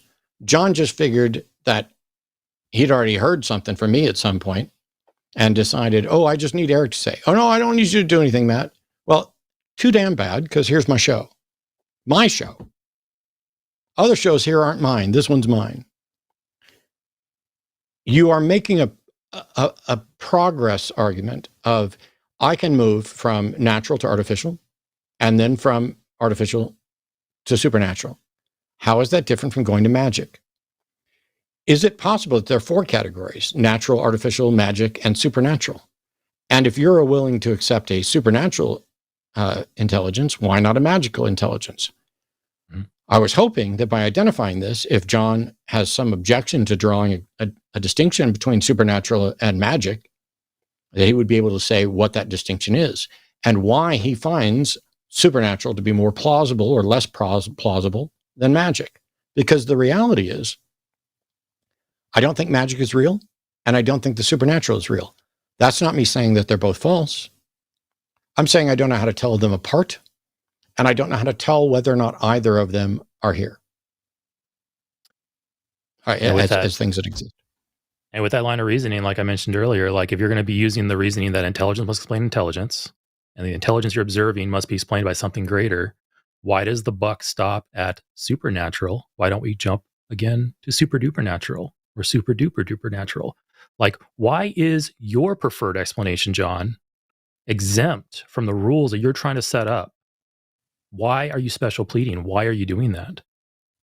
This is the type of stuff back when I was a theist and I look back on, I'm like, man, how could I think like this? How could I set up these special rules willy-nilly arbitrarily just to craft myself a comforting explanation about what I see around me instead of genuinely seeking truth, instead of genuinely seeking an honest understanding of what reality is, or even just like what my interlocutors, the people I'm talking to, think. I mean, John, you demonstrated that here where you seem to have corrected after that, but I have a feeling you weren't really engaging with us in good faith. You didn't want to ask Matt these questions despite him also being a theist, because I think, John, I suspect that Matt would shut down your traps right away. And that doesn't tell me that you're seeking honest inquiry into your line of thinking. You're wanting to avoid anything that can defeat it and try to go for an easier target. And I'm pretty sure that John and I had dishonest. A bad interaction. I'm pretty sure that John and I had a bad interaction, and that's understandable. But on the other hand, it'll put me in the position of potentially being all I wanted to do was to ask a question that might be edifying, that might be enlightening, because John, I see through you. I see the errors you make because I made them, and because I've spent 20 years listening to other people make them. This is why you call the show. And I'm glad that you had a good conversation with Eric, and I'm glad that Eric's here so that you had somebody to talk to. But when I say, I'd like to ask a question, that's not really me asking your permission. I'm going to ask the question. What it is it's me asking you to please hold on a second and see if you'd like to answer the question. So maybe in the future, I'll phrase that in a different way, and I'll just say, I'm going to ask a question. You get to decide whether or not you want to answer it. There you go. My bad. I'll do better. Here we go with Brienne's calling in from Wisconsin, pronouns are she, her. Brienne, it says here, God being everything exists is the exact same as there being no God at all. Yeah, I don't understand. So help us out. Oh, okay. I kind of figured I wasn't sure how to get this out. It was like in my head, and then I got on the phone and oh my goodness. Anyways, so I would consider myself an atheist. I do play with like spiritual, like philosophy ideas, But it's a bit different. I don't believe any of them are real. It's something akin to taking value out of like a movie or a story that you saw. You don't look at it as a real thing, but you can still gain real world value. And I'm trying to figure out how to say this. So I guess what started me with it was I went through I wouldn't even call it an atheist phase. I grew up in a pretty religious household, and I went through like an anti-God phase. It wasn't atheist. It was like God exists, and if I ever die and meet him, I'm going to kill him. And I don't know, that kind of passed. And then I just started like playing with ideas and studying other world religions and stuff. And Hinduism always fascinated me. The idea of Brahman, the grand showman, right? And to me, it wasn't the idea of, oh, is that what reality is? Is it some dude putting on a play and we're all the infinite faces of God in drag? We got to get to the point. We're not. Okay. So basically, for me, I guess I use this like the way you guys approach de-radicalizing theists is pretty much like a cold shut that shit down. And I love it. And this is why I watch your guys' show. But in day-to-day life, I don't do a show. I talk to a lot of people. I don't know what this has to do with I don't know what any of this has to do with your statement about if God is everything, then that's the same thing as there being no God at all. So this is kind of my way how I de-radicalize people, because if you believe, so the basic idea of Brahman is God is everything, playing a game with itself, putting on a mask because he was bored, had no other God friends to hang out with, said, I'm bored, let me tell a story and then forget I'm telling a story, right? Now, when I try to explain these things to people, I feel like it's an off-ramp to radicalization, because now we're talking about, well, not what it is, but more what it's like, using analogies. And I'm just wondering what you guys think about that. I have no reason to think that you're discussing Brahma is an off-ramp to anything other than a reasoned conversation about reality. Okay. I mean, I do call it mental masturbation a lot, but okay. So you don't think that, like, okay, so if you have somebody that's, say, ultra Christian, right? And I've done it with a few people. So it's not that it's never worked. It's just, I don't know. I'm curious because you guys do this way more than I do. And I have gotten people to like realize. So once I thought of the idea of Brahman and the God being everything, I started asking Christians about that. I was like, well, do you believe God's infinite? They're like, yes. And I'm like, but you understand there can't be anything outside of infinity, right? Like infinity means everything. So if God is not all infinities, not all infinities are equal. Not all infinities are equal, and not all infinities include everything. Okay. There's an infinite sequence of whole numbers. They don't include any fractions. So the infinite sequence of the infinite series of whole numbers doesn't include fractions. So there's an infinity. Okay. It doesn't include other infinities. Some infinities are bigger than others. What I want to know, I'm trying to understand what your question was. It seems we've talked about 5 different subjects right now. And I'm just sorry, and that's why I'm saying I don't want to be rude to her, but I want to know what the hell you were asking, because it was an intriguing thing written down. Okay. And the way it was presented was, if God is everything that exists, that's the same as there being nothing, as there's no God at all. But that's not true, because if the cosmos is everything that exists, that's not the same as there not being a cosmos, is it? Well, okay. So the way I do it, and no, you are right. And you got me thinking about this, but the way I've used it and the way at least people have heard it from me, they're like, wait, you make a good point. And I'll stop, like some of these theists and make them think. When they think of infinite, at least in their book, they're talking alpha and omega, the whole picture, right? And at least that's what theists are. Like, you're opening my mind to the idea of this different infinities, but I don't generally hear theists speak of that. To them, God is all of it. He's the big infinity. They're not talking about infinity in any mathematical sense. What they're talking about is God is absolute and eternal. I never used the word infinite or infinity when I talked about God when I was a believer. Fair. Oh, yeah, no, I've never heard you say it. You never heard me as a believer. Okay. Okay, well, I have, like, I'll hear people, God is everything. And I'll be like, I'll make up the argument. Okay, if you're saying God's everything, then he's every particle, he's every atom, he's every thought, every frequency traveling through the phone lines. If that is the case, you should find one of those Christians. You should find one of the Christians that says God is everything and get them to call in and explain it, because God isn't everything in any model that I've ever considered. God isn't sin. Okay. The Christian model doesn't have God being co-equal with sin. God isn't me. God isn't poop. None of that is what it meant with God being everywhere, or that God being supreme in creating and maintaining the universe. So I don't know who these believers are. So you need to get them to call in, or you need to talk to them and find out what they're saying. Apparently people that don't think as deeply about it as you. Yeah, I guess that was really just like my thing, because most people like that I've talked to, they will agree that God's everything. And then I do draw them at a thing. I'm like, okay, if what you believe is true and God is all of the things, if he is all of the things, is there a difference between that and him being nothing?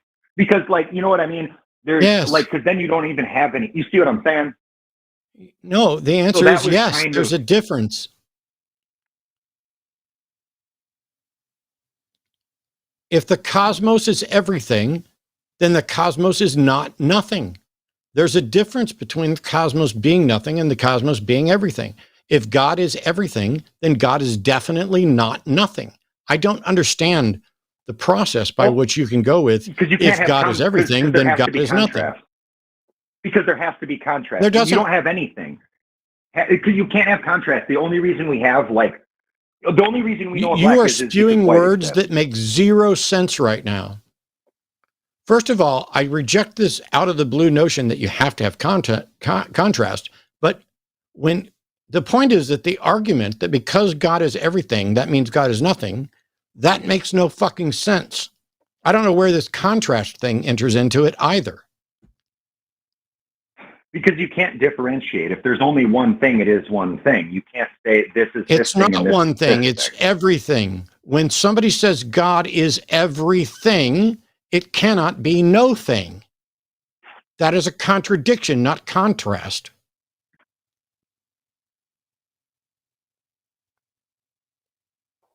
I'm trying to figure out. Like, I get what you're saying, but, like, I feel like there's something I'm not getting my point across. But, like, I get what you're saying, but, like, again, because to me, none of this nonsense matters, because I don't believe there's a sentient God. Then why are you calling me about it? Because I want your opinion. Because, like, in a different way, I gave you my opinion. This is a monumental waste of time that makes no sense. I don't know who these believers are. I'm not able to answer on their behalf. I think that they're full of shit. I think the Brahma thing is a bad idea. I don't know what it means to say that if God exists as everything, then God is nothing. None of that makes any sense. All of this feels like a monumental waste of time. I can give you one thing off of that when you said the Brahmin thing. There's, like, one thing I think we could stick to for a second. So you're wondering where the value in any of this is. When you're the Brahmin thing's a waste of time, right? So what I would say the Brahmin thing, basic idea of grand showman, I already said that part, right? So you can look at that two ways, and you don't have to take them literally. But for me, in my life, if my life gets too boring, then I need to gamify it. So I will choose to put myself in a frame of reference where I act as if the life is interactive. So this grand showman, I'm one of the actors on the stage. Now I can gamify, I feel like I have control. But if life gets out of fucking control, where everything is going crazy, and it's like it freezes up, gives you a chance to be like, okay, just let the process happen. And you see what I mean? It doesn't really matter that I believe in the Brahmin or any of that. No, I don't see what you mean. You said you were going to explain the usefulness of Brahmin, and then you went off to talk about how you like to gamify. Then you like to talk about how you do it. Well, I just did, because that's the two ways. Congratulations on interrupting me repeatedly. Instead of explaining the utility of Brahmin, you explained how you like to gamify the world. Those are never mind, Brianna. You're fucking done. Goodbye. I couldn't even finish a sentence after sitting here and letting her ramble on about Brahmin. Oh, let me explain to you why Brahmin's useful. I like to gamify reality when I get bored. What the fuck does that have to do with Brahmin? You didn't explain a fucking thing. All you did was waste more time. Yeah, I was having a hard time figuring out exactly what the point of that was. But I mean, you can find utility in all kinds of religions there, Brianna. It doesn't mean that they're true or necessarily useful. I guess maybe if you're finding utility, you might find some use out of it. But we're concerned here about what can be demonstrated or what can be reasonably argued to be real. So if you're arguing with theists and you want to bring up the point that, a God that is everything is basically nothing, well, Matt pointed out the problems with that. What you may want to go towards is basically realizing that once you assign an attribute to literally everything that exists, that it kind of waters down that attribute. It becomes less useful to use as an ability to describe anything. Also diminishes your ability to falsify it. Like, what is an example? If we were, play out a conversation, what is an example of an object that would not be God? How could you possibly even, conceive of such a thing if it must be everything? So these are not really useful avenues to go down. They might be fun as little, experiments for conversations, but for the most part, don't find it all that useful here, at least not on the show. Yeah, if you find a way that your Brahman discussion actually works as some off-ramp for Christianity, that I would be interested in. But I have no reason to think that you've managed to be successful on this front because you're calling me confused. And as somebody in chat pointed out, kind of what you did was say, hey, I'm calling in to get your opinion. No, not that opinion. I want you to give me my opinion. Well, I'm not going to give you your opinion.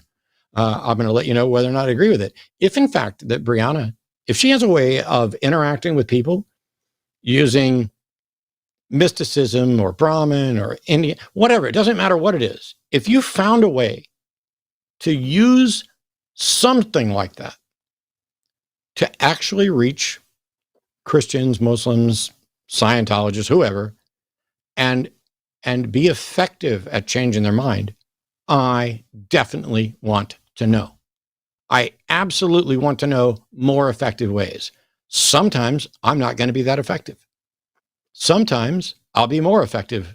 Sometimes Eric's going to be more effective. Sometimes I'm going to be more effective. Maybe more times than not, somebody else other than the two of us will be more effective than both of us put together. Maybe there's different styles. Maybe what needs to happen is for somebody to be told they're wasting our fucking time by me and then go off and think about it and they call back and then Eric gets them to not waste time. Who knows? Maybe Brianna has the most brilliant response to all of this and just hasn't found the way to phrase it yet. But calling into the show is not the way to necessarily figure out how to phrase it. Wanted to quickly mention what Brianna said there about, conversation styles and approaches. And obviously here on the show, we're going to have a much more direct, almost like, in your face, almost like with a cudgel type style with the bad ideas we encounter. But that doesn't necessarily mean that is the only way. Everybody has their style. Matt has a style. I have my style. Everyone else does. And then even outside the conversation, outside of the show, there's different conversational approaches that I like to use. You can be sympathetic. You can try to relate and find common ground. You can try to use things like street epistemology to get people to look at their claims from a different light, from the position of levels of confidence and degrees of falsification. There's all kinds of ways to do that. And just because we do one thing here that's really good for views and clicks and everything, because that's the point of the channel, that doesn't mean we don't engage with those other methods. So yeah, feel free to find that common ground with Christians by looking at Brahma and see if that you have any success there. And come back and give us your feedback on that. But perhaps maybe next time be a little more direct and say, this happened. I had this really good experience using this, and maybe we can talk about it at that point. But for the most part, just speaking of this channel, tonight we're here on the Hang Up. It's me and Eric. Tomorrow's a Transatlantic Call-In show at 2 p.m. Central with Josie Caballero and Luxander.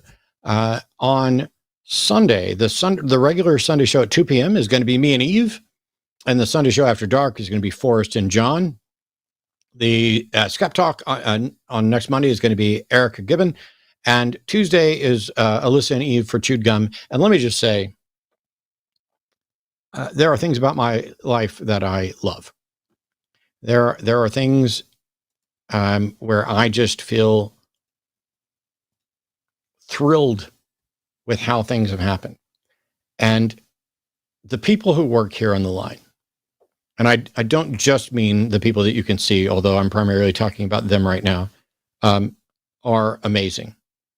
Not everybody agrees. Not everybody has the same views. Not everybody has the same style. Not everybody has the same thoughts on stuff. And yet we all manage to work together because we know and respect that we all have similar, if not identical, goals on some fronts. I was lucky. Eric got to come down and visit and stay with, visit with me and Arden during an eclipse. And it was great to get to meet somebody that ordinarily we'd probably only know each other online. And we can sit here and we get to know each other really well doing the shows, but there's something about an in-person meeting. Well, let me tell you, there are some people I've met who I wish I hadn't, nobody involved with the line, but just people in general. And then there are others who turn out to be exactly what you expect and more. Not just within this community. I'd said that about Ed and Emily from Snake Discovery before, even though most of you probably, I don't know, maybe they got so many millions of subscribers, most of you might even know who they are. Who knows? But this week we were really lucky because Alyssa, who's the one of the two hosts for Chewed Gum, happened to be in Austin.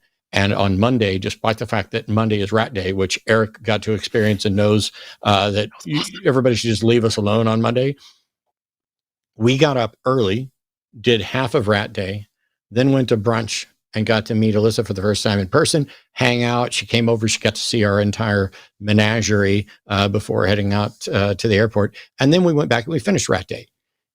It was the happiest Rat Day, I think. Arden, don't you think it was the happiest Rat Day we've ever had? It was pretty cool. Alyssa's pretty awesome. No surprise to any of you, though.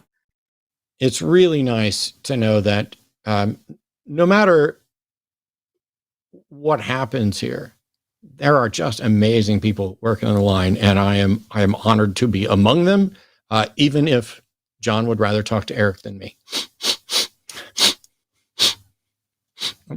It'll be okay. Hey, we have somebody calling in to prove the existence of God. So let's see if this goes better than the 3,284 times before. So Anish is calling. Is it Anish or Anesh? My name is Anish. A-N-E-E-S-H. Yeah. Thank you so much. It's spelled wrong here. It should be A-N-E-E-S-H instead of the double S. Arden will get that fixed. It says you're calling from Dubai and that you have proof for the existence of God. So which God are we talking about and what's the proof? I'm a Muslim, actually. So we had a discussion before from the arguments of limit. Do you remember? I'm sorry, we had a discussion what? I had a discussion with Matt from arguments from limit. Okay, do you remember that? Yeah. Vaguely. Yeah. Okay. So now I have a question to Eric. Like he said, he believes in naturalism, but he doesn't believe anything that is supernatural. I did not say that. No. No. To a previous caller, you said naturalism can be proven scientifically, but supernaturalistic thing cannot be proven.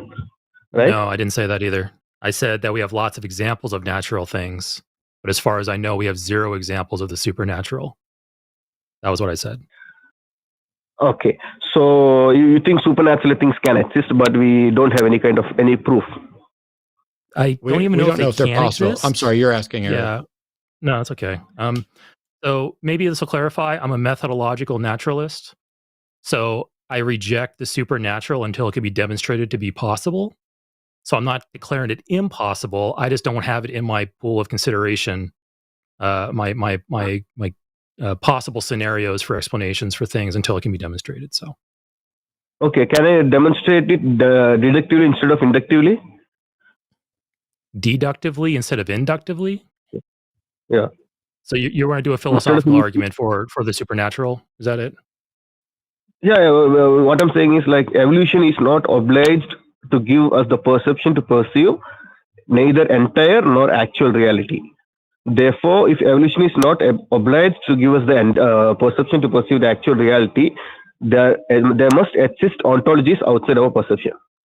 I apologize. I'm genuinely just trying to listen and stay out of it, but I did not understand a word you said. Okay, I will say it slowly. Evolution is not obliged in any way, shape, or form to give us the perception to perceive neither the actual nor the entire reality. Therefore, if we cannot prove that evolution is obliged to give us the perception to perceive the actual reality, then according to that argument, there must exist ontologies outside our perception, supernatural things. Okay, so I'm confused what you mean by according to the document, because I don't know what document we're talking about. But also, if I understand you correctly, it seems that you're saying there is no guarantee under naturalism that your brain will accurately understand reality. Is that what you're getting at? No, I'm not saying anything regarding brain or anything regarding our capability to understand the reality. What I'm saying is perception. Whatever we are seeing in this universe is through our perception. So if evolution is not obliged in any way, shape, or form to give us the perception to perceive the actual or entire reality. Anish, stop. Yeah. Evolution is a process. It's not obliged to do anything. Evolution is the change in allele frequency over time. It has no. Okay. What are you when you say evolution isn't obliged to give us a perception? You might as well be saying peanut butter doesn't taste like bicycles. Evolution is a description of the natural process of biological change. It has nothing, no obligation. It doesn't do anything. It doesn't make any decisions. So I need you to explain what you mean by evolution isn't obliged to whatever. Okay. It doesn't change my argument. Either it is evolution or natural process, whichever name you call it. I can say, okay, the natural process which created human beings is not obliged to give us the perception to perceive the actual entire reality. I can just change the word from evolution to the natural process. Anish, none of us have claimed that natural selection was obliged to give us an accurate perception. Okay. So then in that case, there must exist ontologies outside our perception. No, it doesn't. The fact that natural selection does not necessitate that our perception of reality is accurate does not in any way mean that our perception of reality isn't accurate. It just means that we're not required that it's accurate. We could be. So basically, we don't have a solution to the problem of hard solipsism, but that doesn't mean that I'm living in the matrix. No, actually, it logically follows from the argument. If the natural process is not obliged to give us the perception to perceive entire reality, not the actual reality, the entire reality. If it's not obliged to give us that reality perception, then there must exist ontology outside our perception. It logically follows from that argument. Anesh, so you keep on using the word oblige, and this could be potentially a vocabulary language difference. Should be necessitates, but necessitate, right? You're trying to say that you're basically trying to say that it is impossible for evolution to give us perception of reality. Therefore, something that's not entire reality. What reality? Okay, entire reality. I means all the ontologies, perception of all the ontologies, perception of everything that exists. Why would evolution be required to give us an understanding of everything? Yeah, that's what I'm asking. If it's not obliged to give us the understanding of everything, then there must exist. Yeah. So you don't know. No, stop. You do not know if it is possible for us to understand everything or not. We just don't understand it yet. It may be possible that we, through natural processes, can come to understand everything. And it may be the case that it may be possible, and yet we still don't do it. You cannot say that because there's no guarantee or requirement that we are led to understand all of reality, that therefore there must be some ontologies outside of that. No, just like we're not obliged to understand how electricity works. And for a long time, we didn't. But that doesn't mean that there was something supernatural about electricity. No, so you're saying that we may be able to understand the actual entire reality? Is that what you're saying? I have no idea what the entirety of reality is or what we can or can't understand about it. And until we know, we won't know. Yeah, that's what I'm saying. If everything is unguided process, if everything is unguided process, blind unguided process, then there's no reason that we should have the capability to perceive the entire reality. No, sir. You're now making assertions that if everything is unguided, there's no reason to think we can understand all of reality. That's simply not true. You have to demonstrate that we can't think, we can't understand all of reality. Let me approach it from a different angle then. Can I approach it from a different angle then? Nash, hold on. I have my own objection too. You're basically saying that, in your words, evolution is not obliged to give us perception of all of reality. How do you know perception of all of reality is even possible? That's like saying evolution is not obliged to give us the ability to create a stone we cannot lift. Like, could be something that you're reaching for that's maybe just be impossible. How can you make any declarations about what's possible or impossible here? No, what is this? First of all, it is the theists who are asking like how we got the ability to perceive reality in the first place. That you will have to answer that, because you are saying that, okay, natural processes gave us this perception. I accept, okay, we got it by chance, no problem. But why should that evolution give us the perception to perceive the full entire reality? That's what my question is.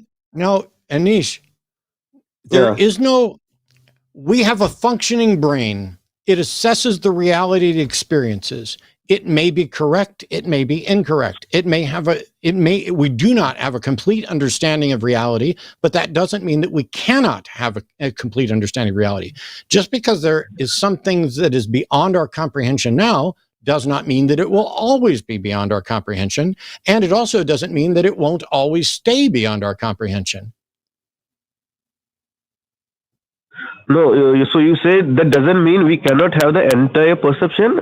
No, we cannot have the entire perception, because no natural law is obliged to give us the perception in the first place, let alone the perception to perceive the entire reality. No. You do not. No. You prove that I can't. So right now, there's another galaxy that we've never heard of, we've never detected, and we don't know anything about. Let's just say that that's true, right? Okay, so let me prove that. Actually, do you think scientific method? Why is it? What am I doing wrong, Eric? Why is it that I can put up a hypothetical to get a yes or no so that I can make my second fucking statement, and then you just go on to something else? Here, let's imagine that there is another galaxy that we don't know about right now. Does that mean that you can say we won't ever know about it?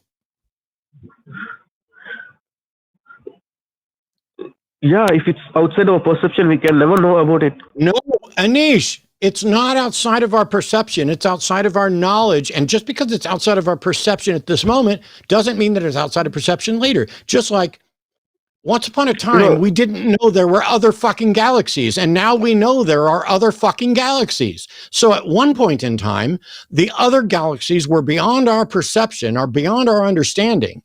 And yet now they're not. Right? Yes. So, name something that you think is forever out of our perception, and yet we should believe is real. For example, in philosophy, there is a argument from grounding, physical.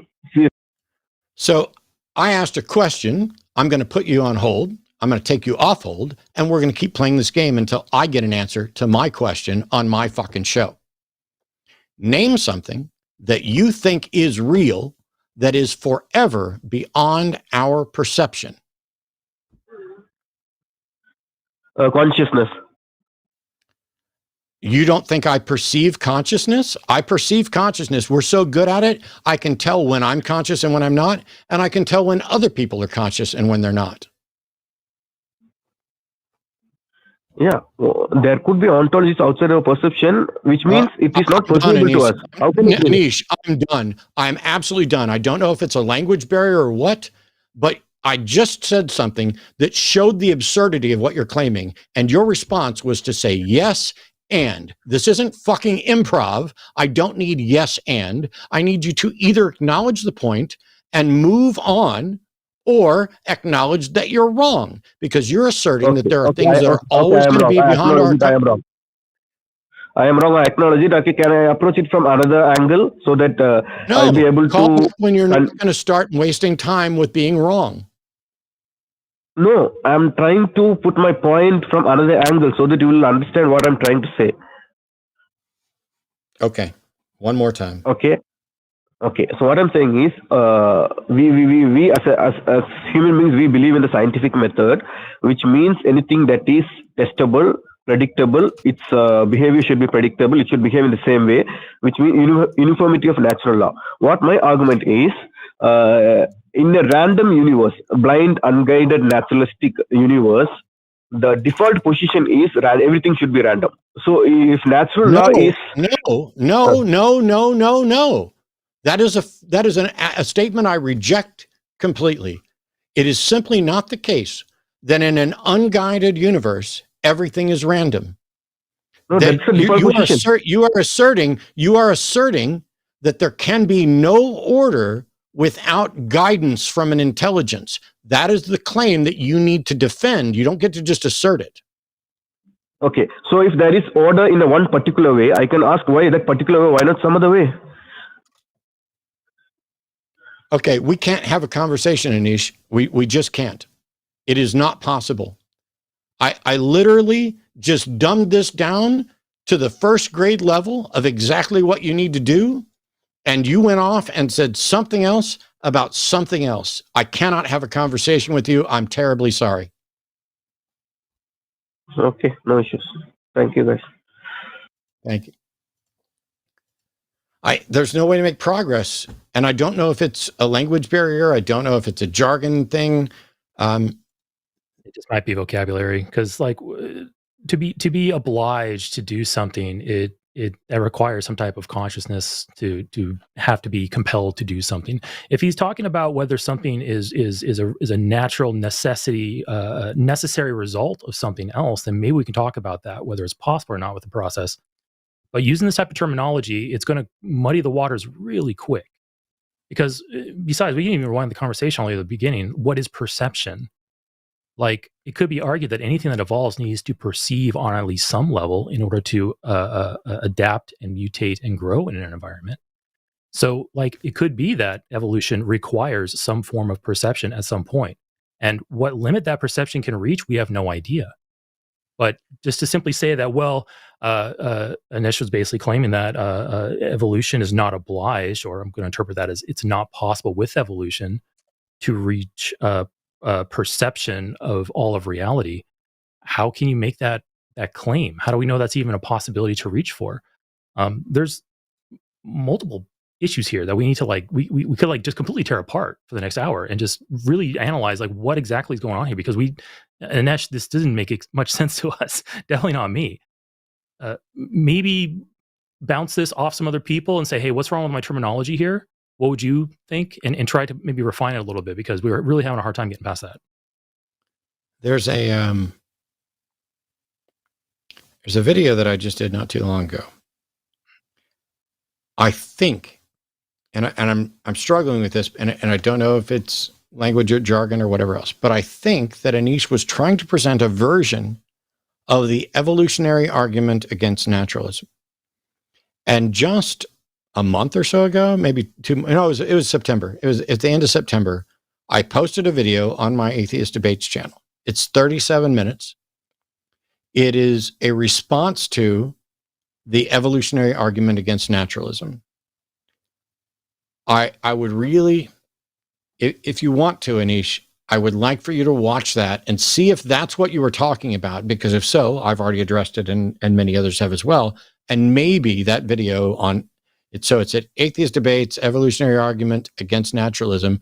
I'm actually going to, get the link. And I will paste it in chat. So there we go. Why is it not letting me paste? Boom. There's a link to the YouTube, my response to the evolutionary argument against naturalism. So, Eric, we've run out of calls. And you know what that means. It's time for some super chats. We had a caller on that was, I guess, I really wanted to do it because he was calling in to talk about that there are times when vigilante justice is warranted or something along those lines and justified. And to be fair, this is what I was talking about in my opening. So vigilante justice isn't justice. But there are actions that sometimes get labeled vigilante justice that are. And this is where I was saying, I think there may be on occasions moral obligations to not only oppose unjust laws, but to break them.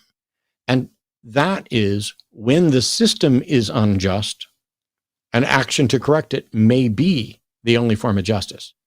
But that's not what was happening in this case. Now, if somebody's calling in to say that in the case that we talked about with the guy that killed the CEO, if they're saying that was in fact justice, I don't agree.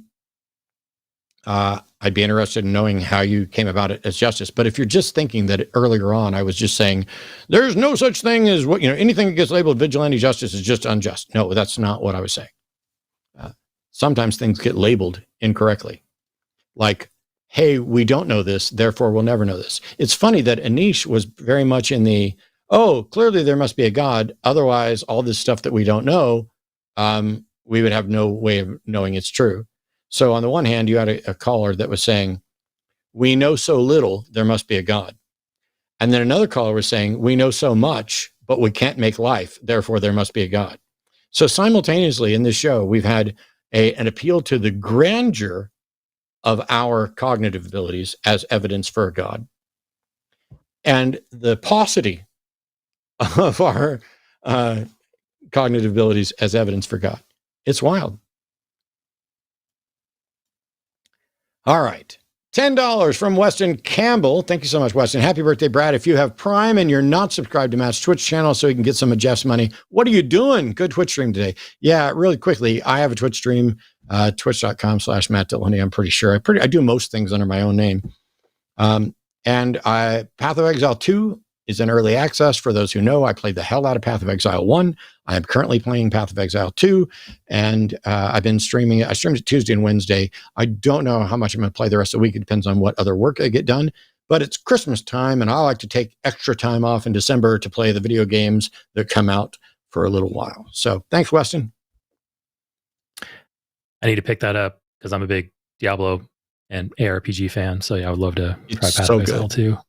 Yeah. Path of Exile 1 was everything that I wanted Diablo 3 to be, and it wasn't. Yep. And these guys, so Path of Exile 2 is a free-to-play game, but for early access, you have to pay. But I bought the super pack, or one of the super pack, not like a $500 super pack, but I bought the $100 super pack because the developers of this game did such a good job on the first one.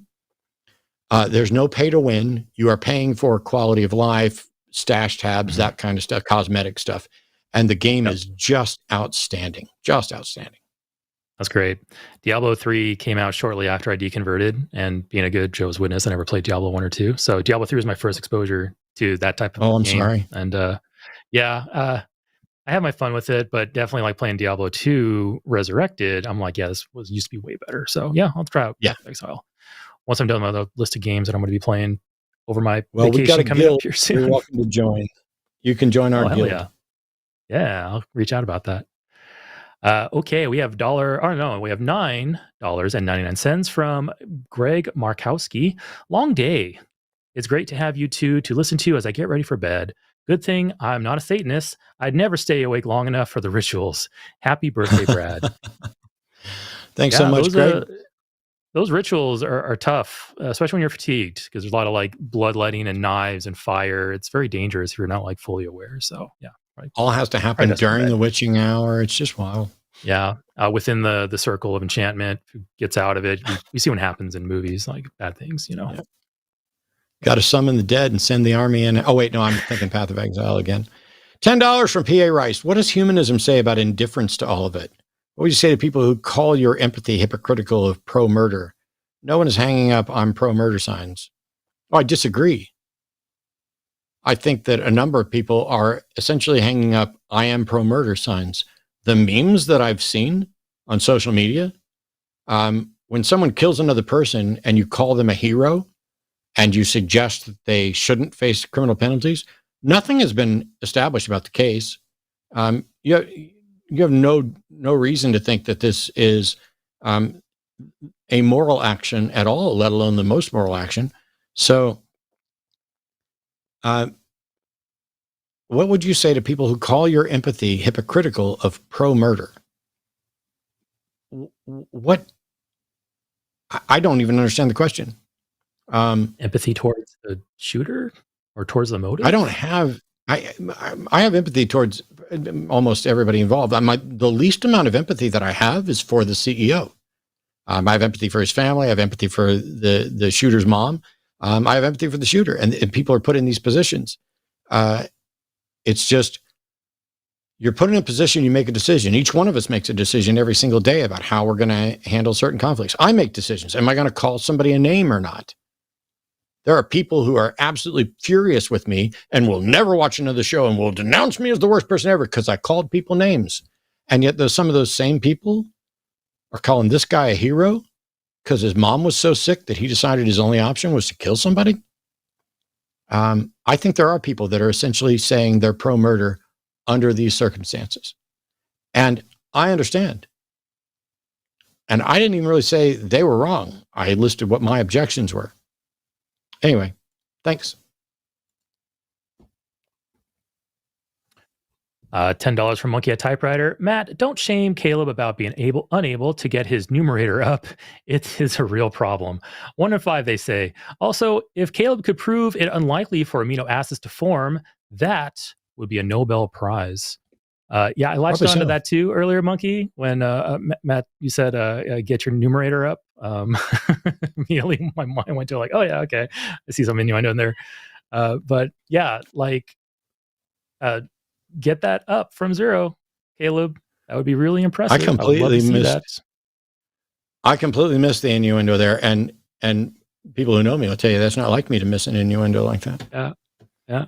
You're in $20 from Tammy B. You're in the middle of the conversation, yeah. So it was like you were into it. So, but yeah, my eyebrow raised, and a few people in chat also. I think it was just the way it was said and the inflection, and it was like, oh, hey, I noticed something there. Tammy B asked, "How do I gift memberships?" And then just a few short periods of time later, Tammy discovered, oh no, membership gifting, no membership gifting set up yet. Oh well, have another $20. So thank you so much. Yeah, I don't know anything about gifting memberships, but I don't know. Arden, is that possible or something we're doing or talked about or? No, it is. They do that on Twitch. And I think it's been a criticism of like YouTube trying to get it to compete with Twitch to have gifted memberships and things like that. Okay. Yeah, I know people did it on Twitch all the time. I didn't know if it was possible on YouTube. It should be possible on YouTube. I've gifted many memberships on other channels. So might be something to look into. Yeah, it's probably just a toggle on the channel. Okay. Admin panel. Oh, we'll look into See what we can figure it out. Yeah. Okay, we have 10 alleged dollars from Tarek Al-Safi. Luke 17, verses 7 through 10. Jesus, in this verse, appears to condone slavery by presenting slaves as individuals who owe duties to their masters and don't deserve any praise, illustrating the historical role of slaves. Definitely the New Testament does not at all denounce slavery or diminish it, or the only things it speaks of when it comes to slavery is affirmation of the slavery system. Slaves, be obedient to your masters, even the cruel ones. Yeah. So I guess if Jesus actually did say these words, and this is actually represented here, even being a slave is like that's your lot in life. I'm going to do it from the English Standard Version. You may be able to find a different version that sounds a little different, but here are those verses. And I'm going to use it because it says servant instead of slave. And so when you're hearing this, don't think about it in the context of chattel slavery the way you would think of it, even though it probably is. Just imagine if you had an employee. So when you hear the word servant, just think of employee. Jesus said, will any of you who has a servant plowing or keeping sheep say to him when he's come in from the field, come at once and recline at the table? Would he not rather say to him, prepare supper for me and dress properly and serve me while I eat and drink, and afterward you will eat and drink? Does he thank the servant because he did what he was commanded? So you also, when you have done all that you were commanded, say, we are unworthy servants, we have only done what was our duty. It is, at a minimum, portraying a class structure difference as a way of pointing out how Christians are subservient to Jesus, God, etc. So basically, know your place is basically the thrust of it. Yeah, it's basically saying you've got these employees, these servants, these slaves, whatever category. I don't want to get into that category right now. You shouldn't thank them for doing their job. They're doing what they're getting paid for, or they're doing, and in this case, the Bible doesn't say they're doing what they're getting paid for. It says they're doing what their master told them to do. And so this language is all about, hey, your servant's been out in the field all day. And when they come in, why would you say, hey, come on in, sit down, take a load off, have dinner with me? Instead, you tell them, hey, get busy cooking my dinner and preparing something for me. And then after I'm done eating, then you get to eat, because I'm the master and you're the servant. This class dichotomy reinforces concepts not just tied to slavery, but prevalent in that time and in that place. And that I would think the Christian nationalists are very much trying to bring back. But if in fact that master-servant dynamic is immoral, and I think it is, the Bible's advocating for it very clearly. It is not advocating for we're all equal. It is not advocating for God loves us all the same. It is, here's your role. Your role is servant. My role is master. When you're done working, get in there and fix me some dinner. And then when I'm done eating, then you get to eat. And neither should it be the case that the servant would come in and say, I just worked in the field all day. You fix me dinner. And then you can eat when I'm done. The master-servant dynamic is the problem there. So thanks, Tariq. Mm-hmm. I would say to any Christians out there who's saying, no, the Bible definitely does indeed, denounce slavery or go for equality when it comes to, how we treat each other. Those individuals as Christians can ask themselves, could God have perhaps explained it better, where the things Matt said wouldn't be valid? Because if your God could have, but didn't, I don't see him as benevolent. Go ahead.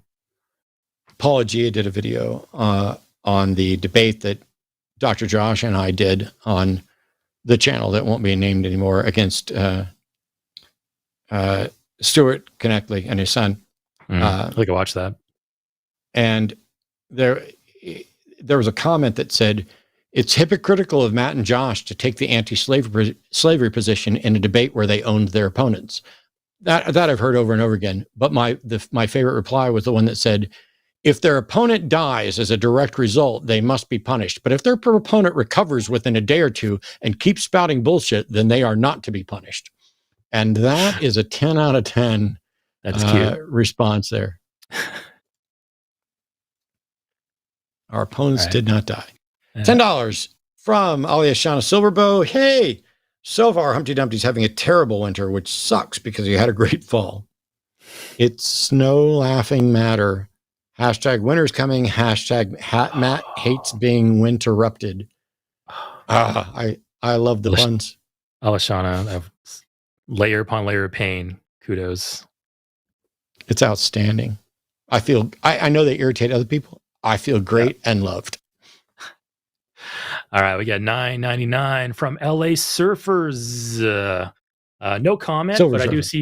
I do see a comment in the chat to show off my cat. So there's And my God, she just made noise, and she's silver. It's like LA Silver Surfers. Exactly. So this one's for you, Silver Surfers. $20 from Tammy B. Biggest kisses for Matt and Eric. Cool. Wow. Kisses received. Thanks, Tammy. We got $10 from Weston Campbell. Matt is the most learned man I know. After he called me a genius in chat about a month ago, pic is printed and hanging on my mirror. I started learning Mandarin besides just swear words. So I like this. Matt's the smartest guy I know, and he called me a genius. Yeah. So I like it. I like it. Let me just say, I greatly appreciate your thoughts. But if I'm the most learned man you know, you need to go meet a bunch more people. Because the number of categories on which I'm an idiot beyond measure is pretty staggering. That's like me saying earlier when you mentioned I came out to visit for the eclipse and I had a good time hanging out. Like me saying, Matt, you're an amazing judge of character. It's like I want to compliment me by complimenting you. It's like, yeah, great. Yes, I love it. I can tell how awesome you are because you picked me. $20 from Todd Malacote. Nothing is everything. Clearly, we just had to invent Skyrizi to find God. Do not take Skyrizi if allergic to Skyrizi. Is that's a prescription drug with some awesome side effects, or Skyrizi? I don't know. A street drug. That could be just. It is a prescription drug.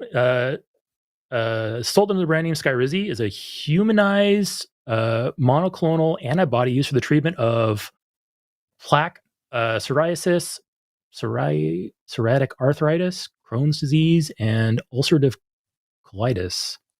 I gotta find colitis. I gotta find the side effects here. Gotta talk to Dr. Ben. Yeah. Side effects are jump into YouTube immediately or Wiki immediately to find out the side effects. I don't know. All right, I got $10. What's A? Australia? No, it's AU. Australia? No, yeah. Okay. I don't know. No. Well, who cares? Tammy B sent AOK $10 super sticker. Good luck. Well, thank you so much, Tammy. And yeah, Tammy also sent a $50 super sticker that just said fireworks. And a $9.99 from XJW-JC. Well, so great to see another XJW in the chat. I think I saw a few of them tonight. And just a week and a half ago, Owen and I did our own Saturday show, and it was XJW Extravaganza. So I mentioned on that show. I'll mention it on this show. With two XJWs here, we are now a massively overrepresented group on this channel. So that's true. I love it. We are the Wyoming of atheist hosts. To be fair, though, we have an entire program hosted only by trans people, and there are 1, 2, 3, 4, 5, 6. Are there 6 or 7? And so that means that out of the regular hosts on the Line Network, trans folks represent what, 30%, maybe more. And they're only 1%. What's that? Where are you getting 7? I know there's 4 right now, and Katie's kind of on her hiatus. That's 5. Sorry, I had you, Katie, Josie, Ben, Lux. I think I counted other guest hosts that had been on previously and not regular hosts. So that makes sense. 5. I was like, what the hell? Okay. So there's 5. And then on the other regular hosts, which I'm not even going to try because there's me. Well, I guess I am trying as soon as I do it, but me, Eric, Jimmy, John, Forrest, Erika, Alyssa. Basically, yeah, I think I was right. I think trans folks make up like 30% of the Line's regular host, roughly. But my estimation of trans folks making up 30% of our population when they're 1% is much more accurate at the Line than it is when people make it about the general public. And this is, I tell you what, this is going to be the final super chat of the day. And what that means is that I scared everybody away. But we're gonna answer it, and somebody's gonna send in another one while we're doing it. But here we go. $20 from Jamnik. Joined our CFFC friends. How awesome to oppose DeSantis's chaplains in schools for a final school board vote yesterday. It will not be implemented in this county. Awesome. Have my chewing gum shirt on, and at Stephen Jenkins had a Shark the Thought Up shirt. And Art and I did a reptile expo here in Austin, and one of our regular fans and supporters showed up in a Shuck the Thought Up shirt, and it was a great way to know, oh, here come our friends. This isn't just somebody walking along looking at snakes or whatever. Here comes the people that we like. And so it was really good meeting them. And did another one? No, okay. I thought another one came in while I was talking. All right, let's wrap this up. For clarity, I'm not telling any of you what you should think. And I'm not sitting here being the arbiter of the proper humanist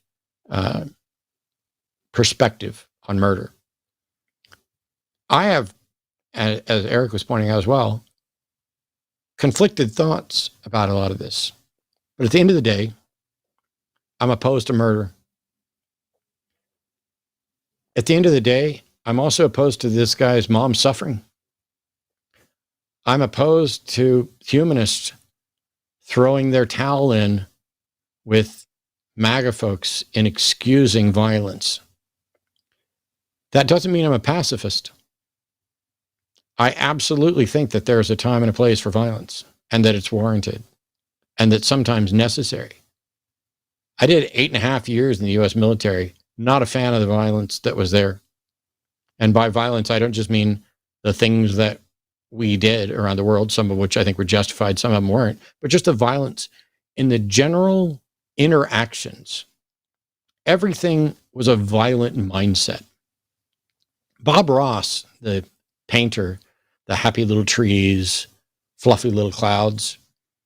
The story that I always heard and believed is that he was a drill sergeant in the Army and spent all his time yelling at people. And when he got out of the military, he decided he was never going to do that again, completely changed his personality, or at least his public-facing personality. I don't know, the man didn't know him privately either. And decided he didn't ever want to speak above a peaceful, encouraging tone. That's not me. Sorry. I'm not gonna be Bob Ross, even though I like to paint, I like to do all that stuff. But I'm not a pacifist, but I am a humanist. And one of the difficult things to grasp is that no matter how good it may feel for someone who you dislike for really good reasons to get what you see as just desserts, doesn't mean that it's necessarily warranted morally or strategically. So go ahead and post your memes about Luigi. He's the hottest murderer we've got going right now. There are people lined up, ready to visit him in prison and marry him in prison. And it's fine. You're going to feel the way you feel. When I see people getting punched, kicked, shot,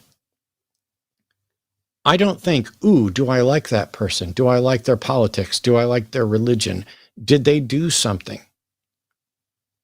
And that's the final question is, did they do something? The other ones don't matter.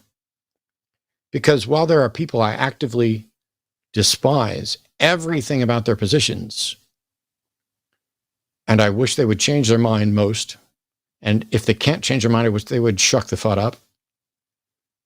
And if they can't do that, I wish them to be so sidelined in their views that they're just comfortable enough to express them so that we know who to watch out for. If we start saying, yep, we're good with murder, just wondering, where do you draw the line? I don't know. I'm not telling you that I know where to draw the line.